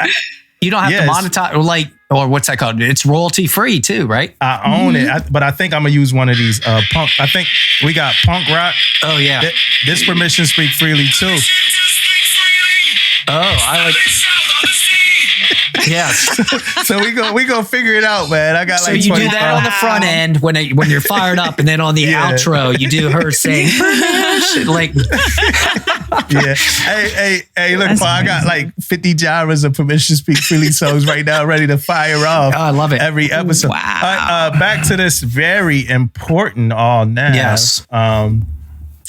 So all nav 00125, like we said, major changes, sexual harassment policy. If I was to say it in my terms, it'd be that it's now covered under the UCMJ and it's treated more like sexual assault. If I was to say it in my terms, with the incorporation of the Office of Special Trial Counsel, NCIS, and stuff like that, right? Mm-hmm. All right, so I could kind of talk process for a little bit. I'll talk process for a little bit. So the first part of this, right, that I want to call out is as I was reading this all nav, right?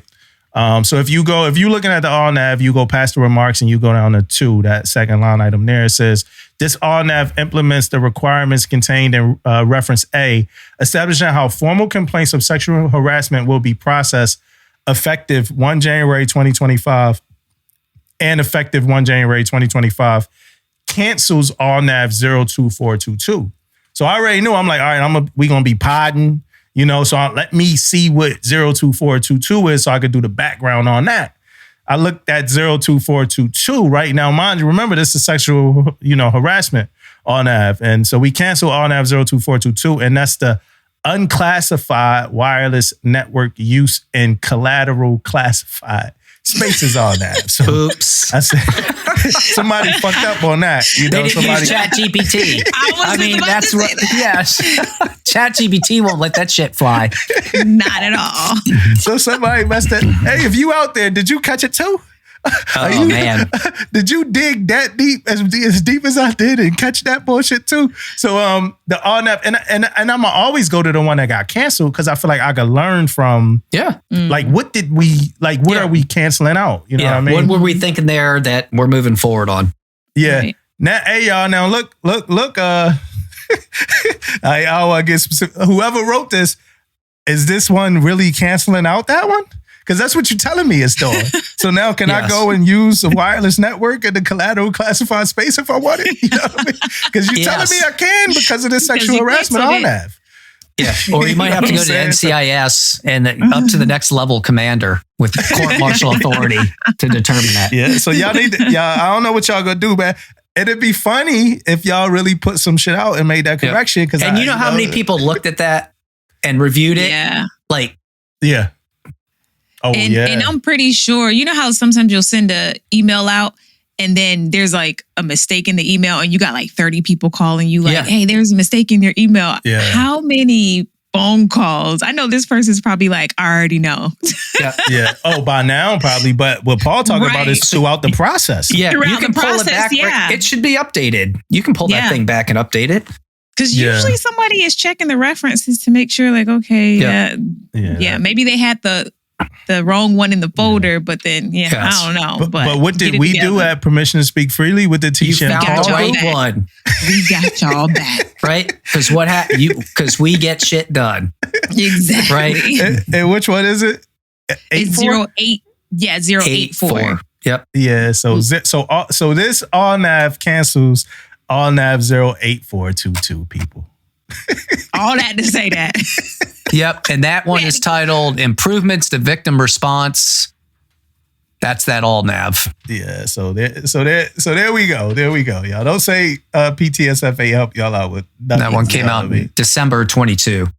We got y'all back. Yeah. All right. So this all nav, right? To read the all nav word for word, like I just said, I wasn't going to do. No. So the formal complaint, a sexual harassment. A commander gets it, right? So a commander gets it, OIC, civilian equivalent, they get it. They forward a copy of the complaint, of the sexual harassment complaint to a next higher level commander, right? So just for the sake of this conversation, we're going to say I'm the commander and Paul is the next higher level commander, right? Just so y'all kind of get it if you're listening. So I get a copy of the complaint, I forward it to Paul, and within 72 hours of receipt, right? So I forward a copy to Paul within 72 hours of receipt. And then it's a note in here that, like, if the next higher level commander is not authorized to convene court-martial, then I must take it up to the next higher level commander who is authorized to convene court-martial, right? Yeah, so to jump in there real fast to clarify. So, like, if you get it and you're an 06 with court-martial convening authority, like, you don't have to forward it up. Like, you jump down to that step where you get it and say, right.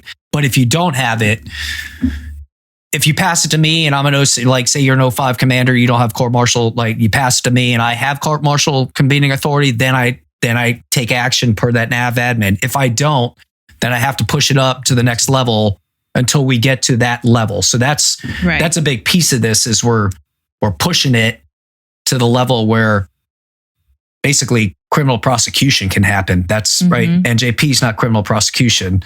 Right. But court-martial is. So that's and it's a general court-martial. So there's different levels of court-martial. Yeah. And some COs have like a special court-martial convening authority. That's not the same as general. Yeah. So usually it's like a 06 or above that has general court-martial convening authority. So but keep going. Sorry. Yeah, no, that's good, man. I love that. No, Shit, this is like, no, this is good. Like, so seriously, like difference, I don't care if you're a junior officer or a senior officer or senior listed, knowing 3 types of court martials and why they're different is good general knowledge to have. Yeah. Right. Yeah. So, again, I get it. I give it to Paul. It gets pushed to the CCS, right? Command Climate Specialist. So we always need to talk about more, right? We always need to talk about CCSs more. And then if Marine Corps is the EAO, and then that document, is, so we document that notification of the next higher level commander. So if I tell Paul, we document that, and I tell the CCS then documents that, Paul was notified, and a report called the misconduct. Well, in the tracker, the misconduct report incident tracker, right? The MRIT, which you was telling us a little bit about earlier, right, Tish? Right. So that's like a how they're reporting. I think I don't know if it's just, I think it would have just said sex related, but the whole purpose of it is to kind of track all of these misconduct reports so that when you have these repeat offenders, like maybe someone reported something on a sailor, but and there's no record of it anymore. And then they go to another command, like maybe there was no NJP, but there was a report, it was unsubstantiated, not enough evidence. And then they go to a different command or 2 commands, 3 commands later, however many. And then there's another report. Now they have some type of matrix to kind of track people who are repeat offenders and kind of sliding through the cracks. So that's the purpose of that misconduct report incident tracking system. Yeah, so that record keeping is out of the commands level. It's at a higher level. So all that stuff is kind of at the higher level already, right? All right, so then we get to commanders responsible for ensuring all personnel involved in the incident are advised of victim support resources, right? So it says all personnel involved in an incident of sexual harassment are advised of victim support resources available, right? To the extent to the practical extent, the next higher level commander must refer the complaint to NCIS within 72 hours, right? So I get it, 72 hours, give it to Paul. Paul got 72 hours to give it to NCIS. And that's after he receives the complaint, right? So after I receive the complaint, I got 72. After he receives the complaint, he has 72 hours. Upon receipt of a formal sexual harassment complaint, NCIS must review the complaint for elements of sexual harassment prior to assigning the complaint to an NCIS investigator. If the allegations included in the complaint do not contain a minimum factual basis of sufficient details supporting the elements of sexual harassment, NCIS will return the complaint to the referring commander. Once returned, the complaint will no longer be considered formal sexual harassment, and the command can take appropriate actions not limited by the all and a half. Right? Anything to add there? No, I think you're on track with it. Okay. So NCIS then gives a copy of the completed report of the investigation to the next higher level commander who referred the complaint. So again, Paul gets it. Upon receipt of completed investigation and in consultation with service and judge advocate, because Paul has that, the next higher level commander will determine whether the allegation is substantiated or unsubstantiated by a preponderance of evidence, right? And if you don't know what a preponderance of evidence is just more likely than not to be true, right? That's what a preponderance of evidence is. We kind of look at it like if you're looking at a football field, the 51-yard line is how we kind of talk about it. Okay, 51%. Yeah, like you probably did it, it likely happened. And so that's a very low burden of proof. Whereas the other one is beyond reasonable doubt. Yes, beyond a reasonable doubt. And that's what's used for like the felony cases and stuff like that. So it's very low, and it's the same preponderance of the evidence that's the NJP burden. So when people are like, oh, there wasn't a lot of evidence and blah, blah, blah, based on the evidence that we got or they got, you probably did it. Yeah. And if there's you probably did it, then but beyond a reasonable doubt is like, they probably did it. That's not beyond a reasonable doubt. So that's good, Tish. And standard is pretty low. I'm glad you broke it down, because preponderance is like a heavy word. So people, I think when sometimes people hear it, they like, it was a whole preponderance of evidence. Like, it don't mean what you think. It don't mean what you think, yo. Yeah. Let's talk. I need to talk about this movie, Juror Number 2. I'll talk about it some later. I saw that. I got a lot of problems with that. We can talk about it. I don't think I finished it. I haven't seen that yet. Yeah, we're going to talk about it. But I haven't finished yet. Yeah, we're going to talk about that. I got some issues. It was annoying, though. Yeah, it was kind of annoying. It says, if the formal complaint is unsubstantiated, the next higher level commander will close it. So after all that, our next higher level commander closes it. The decision to unsubstantiate a formal complaint of sexual harassment does not preclude the next higher level commander from returning the matter to the commander who received the complaint for action on other alleged misconduct, right? So if anything else is, I guess, tied into the story, hey, go ahead, take action, do whatever you need to do, right? Yeah. And most of the time, that's what's going to happen. Yeah. They'll look at it, they'll close it out, and then they'll give it down to the subordinate command to take care of it. Yeah. If the formal complaint is substantiated and it occurred on our prior, it says, if the formal, let me read this word for word before I try to paraphrase. If the formal complaint is substantiated and the incident or in a case involving a series of incidents, the most recent incident occurred on or prior to 1 January 2025, the next higher level commander who referred the complaint to NCIS will take administrative or disciplinary action, right? I don't know why I can't read today, right?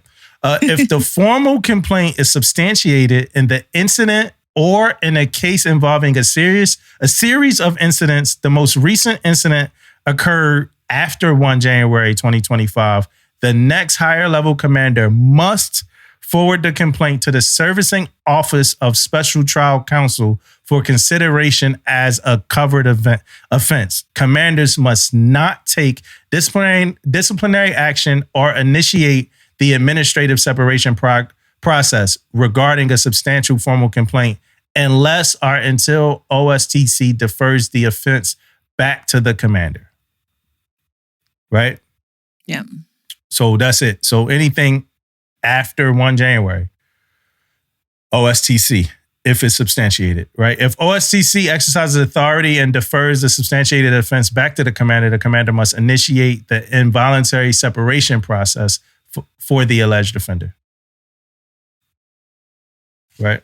I didn't highlight that next part about the next higher level commander advising the complainant and alleged offender of their decision regarding the complaint and make them aware of their right to appeal. So they got a right to appeal. Yeah, that's always been there. Yeah, Back so to dig rights, into it. right? The last thing I highlighted was all sexual harassment complaints that are reported directly to NCIS will be considered a formal complaint. Right. And then it's a bunch of things about more process when it comes to NCIS.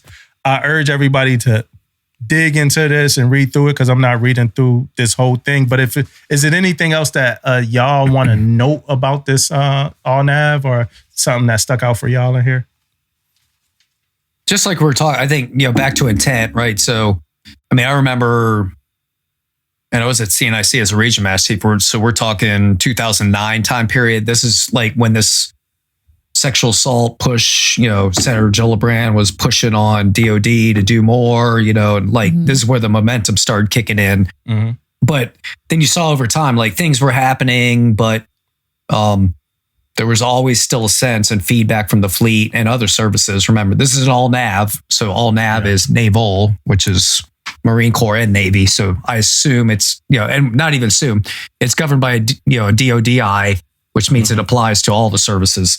So there's been frustration, Lloyd Austin he had a group stand up, look at it, took recommendations back. And I think this is an adjustment to that.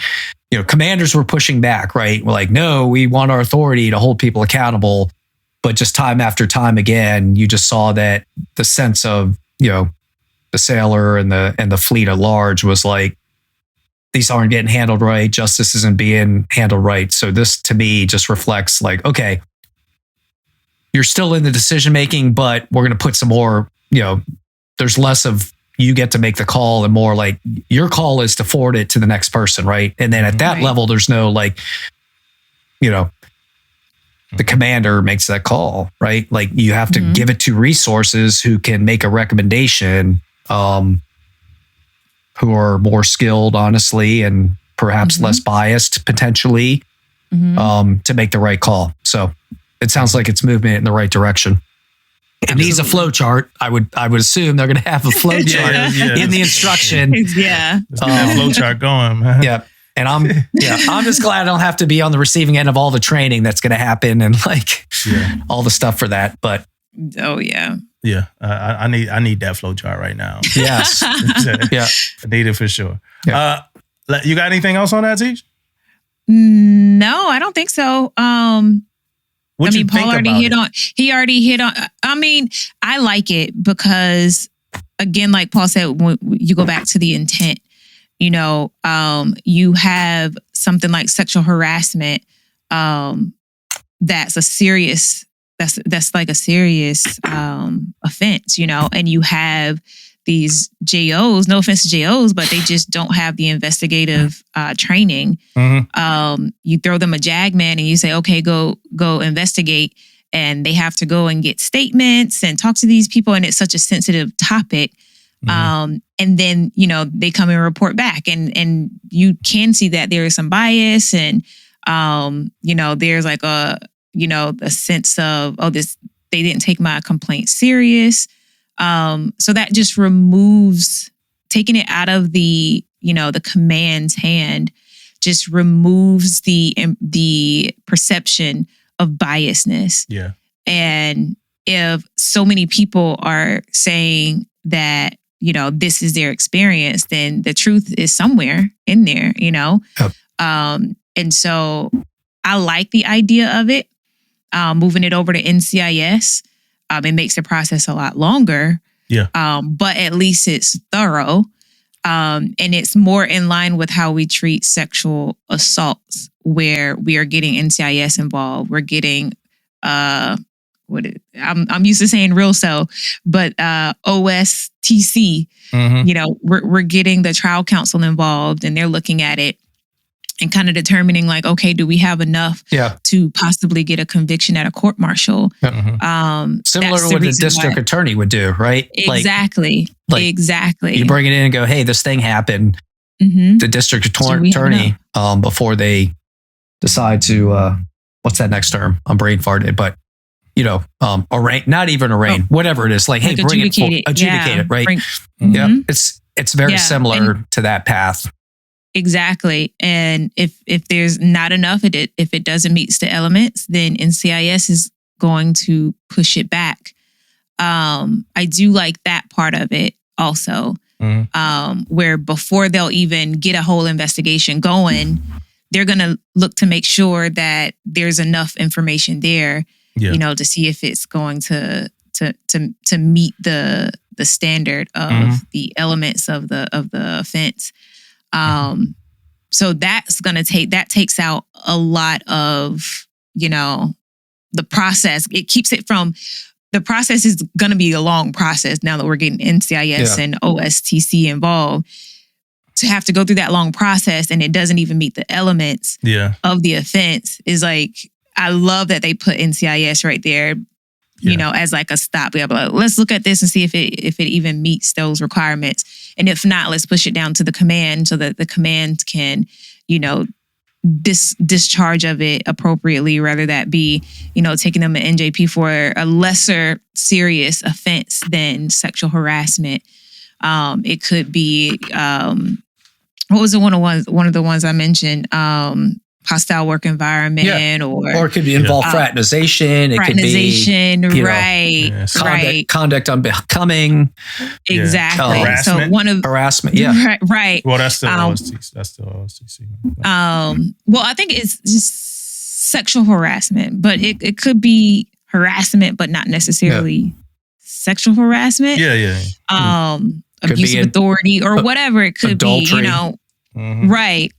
The tack on. Yes. All right, well, look. Hey, so I'm going to get into a couple randoms. There's a couple more topics, but just a couple randoms. One of my sellers checked in. He said he lost 40 pounds at boot camp, and I was amazed by that. And I was like, damn, boot camp still got sellers losing 40 pounds. I just thought that was kind of cool. Did you say it's because the food's so bad? And he was like, I wasn't eating the healthiest. I was like, what happened? Like, so he lost 40 pounds. Exercise?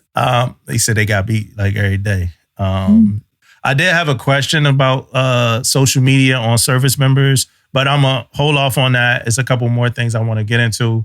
Hold off this episode, question. Or you gonna ask a question later today? Nah, it ain't too much later today. It ain't too much later today. You still gonna ask it today? No. Is what I'm asking? No. You want to answer that? No. I want to know what you... I can tell you the question, but it's just... Well, I wanted to talk about it today. Okay, we'll... we got to hold off on that. What I say? What I say I wanted to talk about as a do better? What was it? You remember? Damn, I forgot what it was. I don't remember either. I'm gonna remember soon. It was the food bloggers. Yes. Okay. Yeah. So that's kind of tied into social media a little bit, right? So we go to this restaurant. Me and Angeline, we go to this restaurant. First of all, we think it's like a Black-owned soul food spot, right? So he's like, oh, it's a Black-owned soul food spot. Let's go support the Black-owned soul food spot. We go in there. It wasn't Black-owned. That didn't disappoint us that much, right? The social media like kind of led you to believe it was a Black-owned restaurant. I wasn't mad about that. I don't care who owns it. I just thought I was supporting one at the time. What did disappoint me about the restaurant was that Instagram is just full of a bunch of food review people, right? And I know the Keith Lee effect is in effect, and we got these personalities now. They eat food in their cars. They tell you how good they are, stuff like that. This food was bad.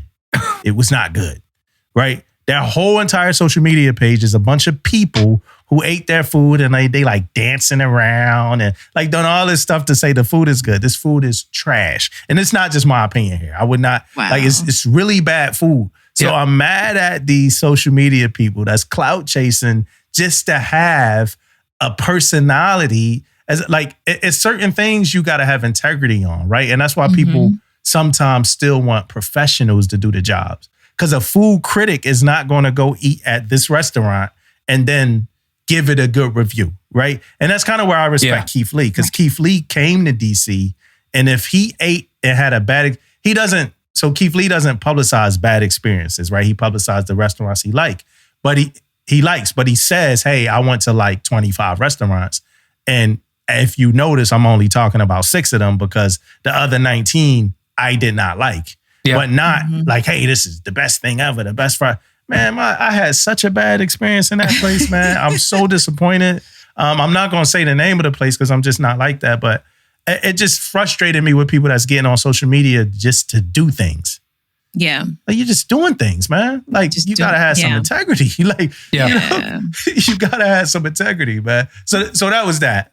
My actual do better is when you're dealing with people that's having like a reign of terror, right? So let's say it's a first class LPO or a chief or some divo or whoever, and they just having this reign of terror that everybody talks about like under the table, right? Like, oh yeah, this person just does this, they suck, boom, boom, boom.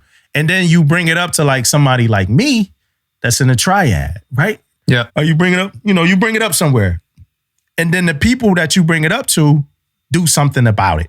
And normally what they do is they investigate, right? They get somebody to come look at it. Let's take an EO look at it. Let's take a legal look. Let's do whatever. A lot of times in those investigations or those looks, there are interviews that happen. So they go out and interview sellers, or they go out and engage, the tempo based off of the conversations that they have with people. And then like I ain't gonna say a lot of times, there are times I've seen where like all of this shit that you're willing to talk about, like at the scuttlebutt or around the command in the parking lot, never makes it onto the investigation papers, right? So this person that you complained about that had this reign of terror, like goes unchecked, right? And a lot of times when that happens, right? Again, I hate saying a lot, right? Because I'm kind of making it seem like it's times when that shit happens that sellers will then blame the chain of command for never doing nothing about this person that's having this reign of terror. When no, we did. We launched an investigation. When the investigators came out, y'all didn't say anything. Right? So this person got away with it, and they will continue to fucking do it because you're not doing nothing when we take the action that we trying to take. That frustrates me so bad. It should. Yeah. Right. So we'll throw core values all over the place, like put them up on the walls and stuff. But like, okay, this was your opportunity to be honorable, to demonstrate courage, to be committed, and you didn't do any of those, right? So if that's happening a lot, clearly the core values have not permeated yet. But again, back to discomfort, right? Like it's avoiding discomfort, right? It's a risk management thing, right? There's a lack of trust in the organization. Like, what's the blowback on me going to be? Like, even those interviews may be in confidence, like people don't trust that they could be. Yeah. Right. So then they don't tell, right? That's why they do it on the scuttlebutt, right? And then they're venting it. But like when given the opportunity, it's like, okay, yeah, like if you want to change, someone's got to come along, right? We're not just hanging you out on the flagpole. Right. Look, they told us, but I need that to help hold these people accountable on your behalf, right? I'm trying to be loyal to you. I need some loyalty back, right? Right. And it's the same thing with the DEOC survey. Yeah. They won't put it on the DEOC survey. They won't even do the DEOC survey. Yeah. And it's like commands are begging people like, hey, if you haven't done a DEOC survey, please do it. And they're like, man, I'm not going to do no DEOC survey. They're going to know, they're going to trace it back to me. But it kind of, it's like, okay, so what if they do? Like, we need to know who to talk to find out this information. Because when the deox survey comes out and we see whatever we see on there, and then you start doing these focus group, you start asking questions, and the focus group is fucking quiet. Yeah. Nobody has anything to say. Yeah. So you're like, okay, well. It's like Braveheart, right? Braveheart out there running, freedom, and then turn around and like there's no one there. And there's arrows and shit killing them. Like, where's all my people? Exactly. You know what I mean? Exactly. Yeah, I need the CRT to tell people that it's anonymous. Like, I need my E5 on the CRT to be like, hey, man, it's anonymous for real. Yeah. It's anonymous. There's no way to tell. Like I say that all the time, and people be like, yo, you're lying. You lying. Yo, there's no way to tell. No I way. can't tell who wrote something. You know what I mean? Mm-hmm. Like I said, and I'll be honest, as always, like I said, when I was a semio, I took my survey. I know that I was like the second person to take the survey. Right. This when I was a semio, and this could have changed. So when I looked at all the answers that I like freehand answer, like all the long form answers, I was the second answer, every single answer. Right. So I was able to connect that. Like, oh shit, there's my answer, there's my answer, there's my answer to every question. So I knew that only because I was the semio and I knew I was the second person to take the survey. Yeah. Outside of that, like I didn't know who the first person was. Well, no, I actually did know who the first person was. Hey, I took the survey. I was like, oh shit, let me take the survey. But outside of that, you don't know who does it unless you know exactly the exact order. And that's probably not even the same anymore. I'm talking like 6-7 years ago now. Like, but it's no way I would have known anything else about it. You know, and I'll tell you, as a command master chief, like there was never once where you read all those comments, right? The COs are reading the comments. Like we get that. You're like, we're reading through it. Like, and I don't care who gave it, like, but I see patterns, right? Like patterns come out, right? There's outliers of comments. Like, okay, that's someone who's clearly just pissed off, but patterns do emerge. And then you can, you work at that. But damn, if you're going to call it, like, one thing that bothered me was like, leadership always. Okay, well, there's a lot of leadership in this command. So is it your divisional leadership? Is it departmental? Is it command? Like, help me out here. Help me focus, because we're going to engage, right? And a good command is not going to just burn it all down and come at their leaders and, like a tyrant, right? We're going to go, okay, we got this feedback. I just see it as 360-degree feedback, anonymous, right? Like, okay, so yeah, I wish more people would drop specific leader names in there, right? Because if it's a one-on-one, I know that it's going to come up like, okay, that's an outlier. That might be just a personal thing. But if I see a certain name coming up, like, okay, as a leader, I need to engage that person, right? Like, and I'm not going to go after your career, but we're going to do some performance feedback and counseling, and just let you aware that your name came up specifically 15 times, which is statistically significant in this thing. Yeah, especially 40 people taking it. Yeah. Hey, Paul, when you were in and going through and kind of involved in those surveys, did they have like specific questions about the like SEL? I think not specific to the SEL, but it was more big process, stuff. Yeah. You could, you get those open-ended questions. You could get that. Now the survey is built with like cooked in questions about the SEL and the commander. Like it says like NCO, senior enlisted leader in the command. So it's specific, like for instance, individually or as a whole? So about me is specific questions like about me. And then like at the end of the survey, they even like compare you to other like SCLs in like the Navy, like all other, like how do your numbers stack up against all other so SCLs I think in the that's, Navy and stuff I think like that's that. good. Yeah, they do that. And they do it for commanders too. Yep. I think it's good. It's again, 360-degree feedback. You should you should just that's a mirror right there. Yeah. Yeah, it is. So if you're a servant leader, that won't, like, it may sting. But if you're being authentic and trying your best, you'll be like, all right, got it. Yeah. Or you'll know yourself enough. Like, if you're really judge and open and honest with yourself, right? You know the areas where like, just God, I suck on that, right? Like I'm not responsive, or like I used to say, I walk around with resting bitch face and like, like, okay, that doesn't mean I'm mad at everybody. Just know I just think a lot and But I could expect that. And I'm like, yeah, I still got to work on that. But the bigger thing is you get that feedback was always the huddle, the all call after and go, okay, hey, so that's powerful. The SEL goes up and comes up like, all right, I own that. Right. Got it. You hate me. Yeah. Yeah. It's like specific. That is different. Shit, you're in a bad spot. If you're generating hate, like, yeah, that's great. Yeah, now your now your boss needs to be having a discussion with you. Right. Like, you shouldn't be generating hate. Because that toxic leadership, toxic leadership is a specific thing in there as well. Yeah. I love that survey now. Yep. I wrote a thing in the new, so the new Chief Petty Officer's Guide, version 3 comes out in the fall. That's a whole, I built in a toxic leader checklist. I built in a section on how to confront toxic leaders as a chief, right? So if you're a senior enlisted leader and you're working for a toxic boss, here's how you handle that, right? But also assessing yourself on this toxic leader checklist kind of thing. So I'm all a fan of getting people to call out toxic leadership. Yeah. So question, do we need to talk about this whole New Orleans attack and this person being a military member or not? Is it? I don't know. I don't think so. I think so. Like, okay, all right, we ain't got to talk about that. It doesn't have me alarmed enough to where I'm like, Yeah, we ain't got to. I want to plug. There's a lot of people doing a lot of bad things that aren't in the military. Yeah, right. Yeah. Okay. So just because they happen to be, I don't want to target that per se.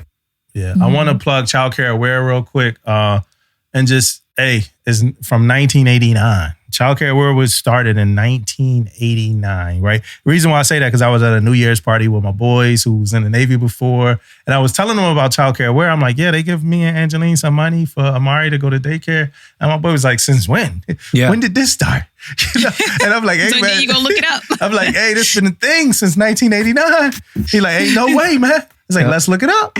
So we look it up. GPT. It's been a thing since 1989. And a lot of people don't know about it still. So, hey, if you got a kid in daycare, look into Child Care Aware. I talked about it on here before. Look into Child Care Aware, because some people, they be on YouTube, like, getting at me about the way I pronounce words.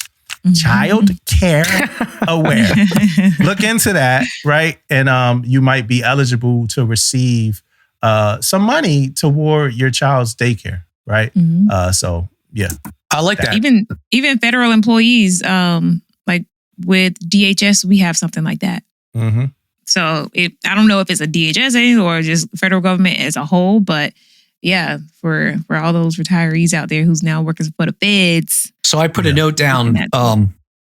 We are starting to think about the next, I was on I'm one of the authors on the current Blue Jack manuals. Every 5 years they review it. So I wrote a note down to throw that into the resources section too. Yeah, that's good. Yeah. Appreciate you, Paul. Dama, I might have to bring you on that advisory group. Seriously, you're dialed in on all the stuff that we need to know. So we do have an advisory group when we write that thing. So I wouldn't mind it. Yep. My last topic, because it's getting late, yo. We won't be here all night for listeners. I know. We're heading into a holiday weekend. Yeah, y'all got an inauguration to celebrate. You know what I mean? And I'm empty. So this is my last one. CO got fired already, right? A commanding officer got fired, started a year.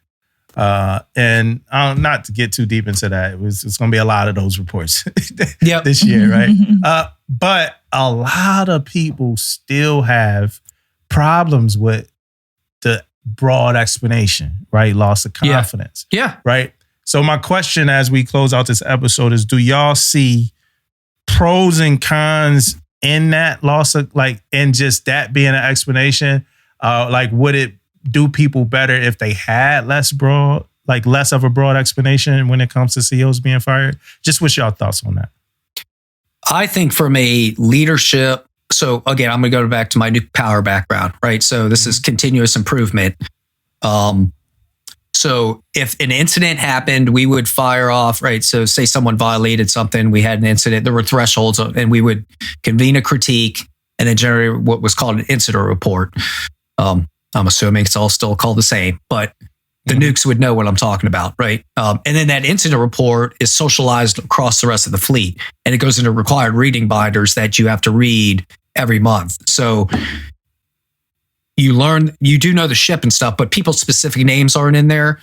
I think that's what, like, when it first comes out, like, those stories come out, like, all that does is Navy Times good, right? Like, they get to sensationalize, but you're doing, like, okay, dude or gal got fired. You can't tell me why. Like, okay, got it. But I think internally in the Navy, there is an opportunity to create, like, you can redact the name. You can just put, hey, a commanding officer. You can use the positional title, and you could create a lessons learned binder for leadership, right? I don't think it would be that hard. You could put it on a classified, where only command leaders get access, with the details, the root causes, friggin', and advice, and then you build that stuff into case studies too. Yeah, that would be my thing. Like, on the other side, I am not a fan of dragging these. I do not like we push their photos out there. It's not just that leader that's out there. It's their families getting embarrassed. Their kids potentially. Like, I don't like it at all. I don't think we owe Navy Times or any kind of story to show we hold our leaders accountable. The people. I always said this. Who needs to know when a commander gets fired? The crew and their boss. That's it, right? Everything else we can capture into lessons learned and socialize. Giving it to Navy Times, I think, just friggin' helps them sell papers and villainizes. I think it causes more reputational damage to leaders that are doing good stuff. And then sailors don't trust, right? Because all they read is the bad stuff. Are we giving it? How are they getting That's my take. take. We give it to them? Do we push it off to them, Paul? Freedom of Information Act, yeah. Yep. They can are we request it. They request it. What you mean, though? Like, how do they know the person got fired? So it will leak, right? These guys are connected in, right? Yeah, they're connected into the PAO community too, right? So it could be just as simple as like, hey, what's going on? Anything happening? Or sometimes proactively, PAOs may communicate. Yeah. Right. So. Yeah. I like your idea of like nondescript information. I even like it if it happens at the end of the year. Like, hey, 16 COs got fired this year. Here are 16 stories with lessons learned and stuff like that. No CO is known. Some things might distinguish depending on like, the mission of their command or something like that. Some things might be distinguishing, but outside of that, I think that is helpful. What about you, Tish? What's your thoughts? No, I agree 100%. Plastering their names out there doesn't really do much for deterrence or the lessons learned part of it. No. What did they do? How the loss of confidence happened is what I'm more concerned with. How do you prevent it in the future? Was it something that was preventable? Was it, negligence? Was it, did someone purposely, there's so many, and it's so vague that it doesn't really give a value other than a smear campaign. We all, laugh about it or whatever. We get on a pod, we talk about it or whatever. But that's all you really can get out of it because it's so broad. Sometimes they'll go a little bit more in detail. They'll talk about, like the one where it was like the captain that was assaulting someone. Like, we typically don't get that type of information, and that doesn't really even happen that often. So that lessons learned is more like, that's just a personality issue. That's that person's problem. That's not like a big Navy, like, this is how we can learn from this. I'm telling you. Oh, sorry. Go ahead, Tisha. Oh, when a sailor goes to NJP, we put in the POD or the POW, we'll publish their rank, the offense, some commands, and what the punishment was. You don't publish their name. Nope. Yeah. And it's for deterrence. So that, don't do that because, you can get in trouble for it, and we're holding people accountable for this particular, for this thing, this person got held accountable. That's a better deterrence than, this is the face of the problem right now that the Navy is having. And, we're going to very broadly say, we just lost confidence in this person. Okay. But the Navy Times, they're going to do what they do. They're going to get the information. They're going to plaster their face on there every time. Yep. And there's an opportunity to intervene. I'm telling you that, this is why I wrote that section of the Chief Petty Officer's Guide. Like, if anyone in that command is in the position to intervene on behalf of their boss, it's going to be the senior enlisted leader and or together with the XO, right? But do you know how to do it, right? So when you start to see these behavior, whether it's toxic leadership or your CEO's just doing dumb stuff, and you're like, people are talking about that stuff. Like, okay, engage your boss, right? Like, this is leading up. That's what leading up's called. Like, you have influence on your boss. But again, you got to know process. You got to know, usually they're going to respond to you, right? I would think like they should be responsive. Like, hey boss, like you're way out of line on this. This is like, I'm getting a lot of feedback. You're getting into the friggin' yellow red zone, or, hey, you're in the red zone. You got to back it out, acknowledge it. And then you're going to have to come out and communicate this, right? Like, hey, I got it, but CMC got me on this. I'm going to work to improve it, right? And then we move. But if you get pushback, then you go to your ISIC, right? And like, hey, I need help. I got a boss that's going into shoal, right? Like, and you engage your ISIC SEL, and then the ISIC perhaps talks to the boss, the admiral or that commodore, and like, hey, this guy needs some performance feedback, or gal. Any of those commanding officers that were relieved, right? Steffi Graf or whatever it was for toxic leadership, friggin' people knew, right? They saw the behavior, but either weren't willing or couldn't navigate how to mitigate it, right? And then again, I don't think it's like they're human, right? These, we're all growing and learning, right? You're growing in your new position, right? So for sure, man. I owe you feedback. I don't just, even the best quarterbacks in the NFL have bad games, right? Horrible games, right? They don't just fire them, put them in the newspaper and say, shitbag, you know what I mean? Loss of confidence. Like, that doesn't happen, right? So, and we owe no explanation. I say we, the Navy, we don't owe anyone an explanation that we hold our leaders accountable or how we do it. Right? We don't know that's Navy Times, right? What are they going to do? Like, shut us down? Congress is going to say, like, well, we're not going to have a Navy anymore. No, they're not going to do that, right? So no, we got it. Watch your leaders, engage them where they need to, coach them. And then if they fail to adjust, then you engage with more administrative and severe measures. And maybe that happened, and that's why the confidence was lost. But there is a story on the end. If you could just say that, and then you also represent like, hey, the SEL tried to engage here and do this, it failed. ISIC tried to engage it, right? So now you're teaching your younger command leaders like how to navigate those situations. Right. Yeah. So whenever you say something like this one I say, hey, I should have called Paul that day. Yeah. Like, it's days where I'm like, yo, should I call Paul? It's you like, can call me anytime. You can text me. It's like, yo, I should have hit Paul up and asked him this and asked him that. You know what I mean? Yeah. It's like, I do that. I go through that so much with like the people that I meet and know and start to gain connections where I'm like, yo, should I hit it? Like, this would be a perfect question to ask Paul right now. I do not have to go through this by myself. I'm saying it. Like, if there's this, like, there were several times I did this as like a, higher level LCL or region master chief or whatever. Like, I had people that were under investigations, IG investigations, call me and like, I'm like, all right, breathe, right? There's a process, right? Like, don't be spinning out on me, right? I can give you advice, but again, at least like, here's what you need to be reading.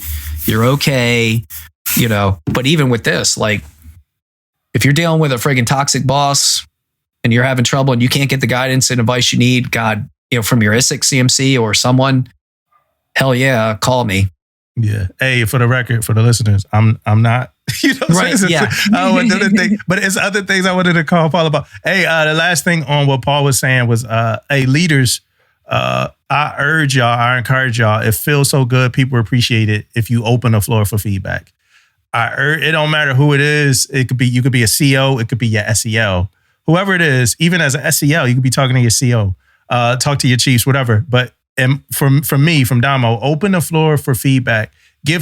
Create a space, right? Give somebody the space and time to have that conversation with you, because not everybody is the personality type, no matter what that role is, because everybody kind of growing into their roles, but not everybody the personality type where they're going to come offer you, that feedback. And our role, that's kind of like a part of our job, is to do it, right?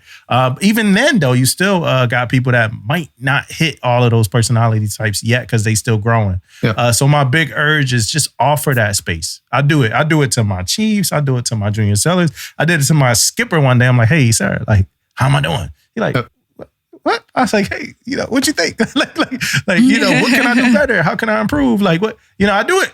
I do it. Hey, Paul. Thanks, bro. Appreciate you, man. Thanks for coming on as this time a guest host. Thank you. I think this was I think this was a good random episode. We covered some good topics. Yeah, it was. Before you leave, can you let us know what you got going on? You mentioned a couple books. You mentioned some things that's working in progress. So what do you have going on right now?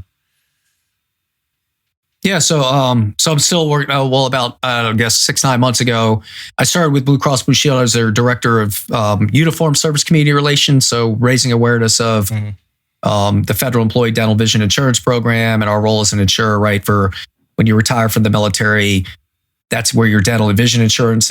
You don't get it from TRICARE anymore. You have to pick up a plan, and then for active duty spouses and dependents, they are eligible for vision insurance that is not provided through TRICARE, through the FedVIP program, right? So we spend a lot of time, open season's closed now, but so I'll keep doing that. But now I'm the director of entire federal employee community relations. So I got 2 great ladies that work for me. And we drive out, we do a lot of community outreach. So travel's about to pick up. I'm actually taking a cruise in spring break in March. My wife and I are going to go to do a Caribbean cruise. And then like I told, the 3rd edition, I am doing some writing intermittently, but it's, I threw an article with John Cordell. I connected, he was on with you. Yeah, we did an article, I don't know, a couple months ago on the uniform board. So I occasionally throw in an article like that, but it's been a while since I've written about telling the Navy how to do their business. And then, CPO Guide 3 will be out in the fall. So that's a great elevation. I'm excited about that. So with Petty Officer's Guide in place, I was able to take that up, and it's not just for the new chief now. It talks about preparing to be a command senior enlisted, how it changes to be a senior chief and a departmental CPO, strategic communications, broader leadership and management skills at the higher level. So that'll be out. And then at some point in the next year or so, we'll start framing out and thinking about Petty Officer's Guide, but just living my best retired life. I like it. Yeah. Love it. All right, y'all. Well, hey, we love y'all. You too, man. Keep it up, man. You got a lot of great stuff going on. Yeah, man.